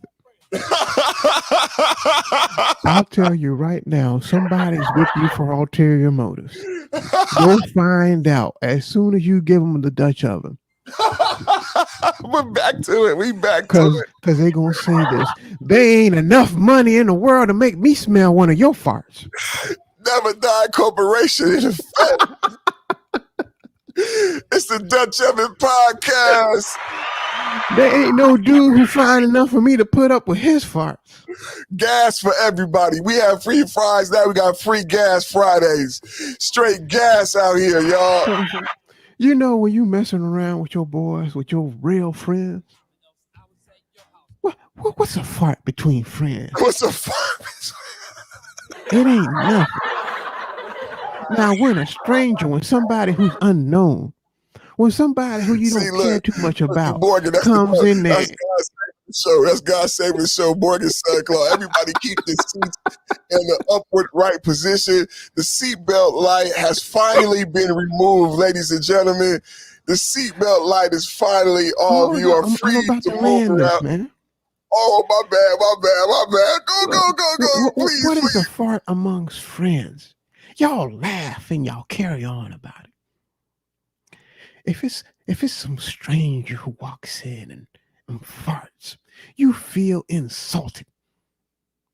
When it's somebody who you don't care about and they come in there and fart, you say, "How dare you, sir?" When it's one of your loved ones, man, y'all just crack up and start laughing. Do you have that Dutch oven kind of love?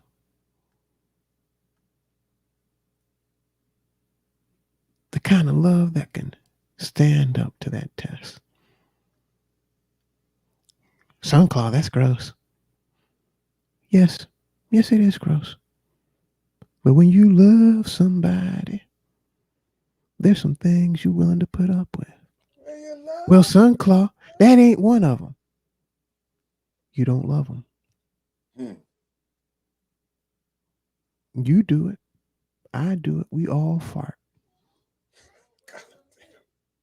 You can't put up with they fart. Do you really love them? Oh, shit. I'm being serious now. You cannot accept the fact that they are a human being. Oh, shit. Oh. Do you have that Dutch oven kind of love? Do you have that Dutch oven? You gotta sing it, Sunclaw. You can't say it. You gotta sing it. Do you have that Dutch oven kind of love? To the Sade song. Dutch oven kind of love. Dutch oven kind of love. Do you got that? If you say hell no, then don't go ahead with it. Cause you ain't got it. Oh, but I got that new car. No. There ain't no car. There ain't no trips. There ain't no house in this. If you don't have that Dutch oven kind of love, you ain't got nothing. Nothing. So I'll end it with that perfect. Do you got that Dutch oven kind of love? Dutch oven kind of loving. Dutch oven kind of love. Dutch oven kind of love.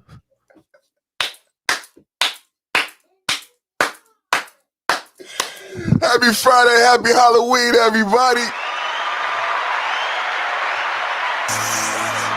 So crazy right now. Most incredibly, it's your girl, B. It's your boy, Young. You ready?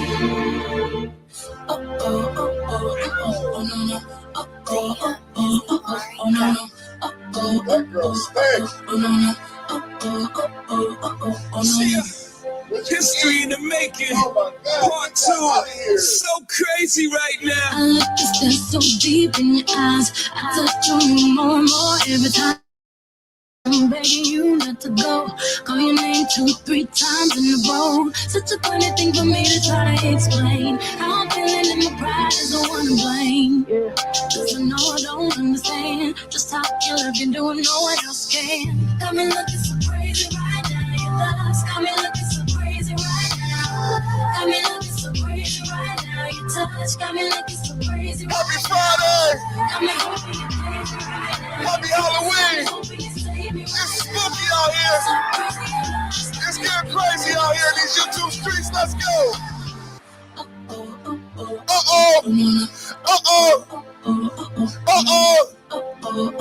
Happy Friday. You out your mind if you ain't watching this podcast.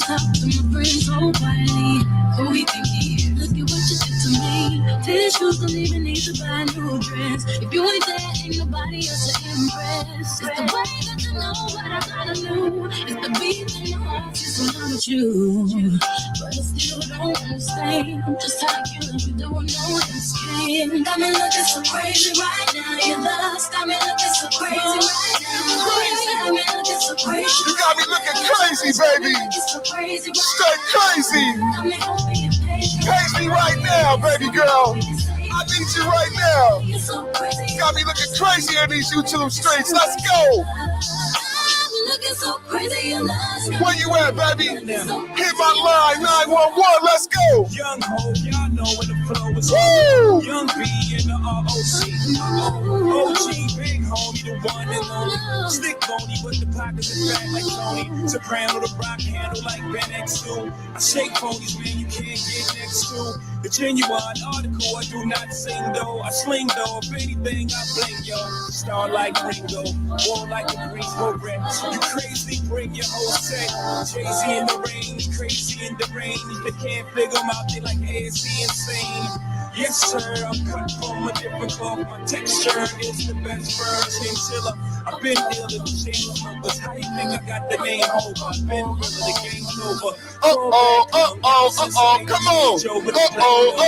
Perfect timing podcast. The World is Yours podcast. We hot, we lit. Ride her hard, put her away wet. Ride her hard, put her away wet. Ride her hard, put her away wet. Let's go. I got it. Perfect got you, Monday through Friday. So crazy. It's so crazy right now. It's so crazy. We so crazy right now. In my Jay-Z voice, just so crazy right now. Monday through Friday. Perfect timing is crazy. Let's go.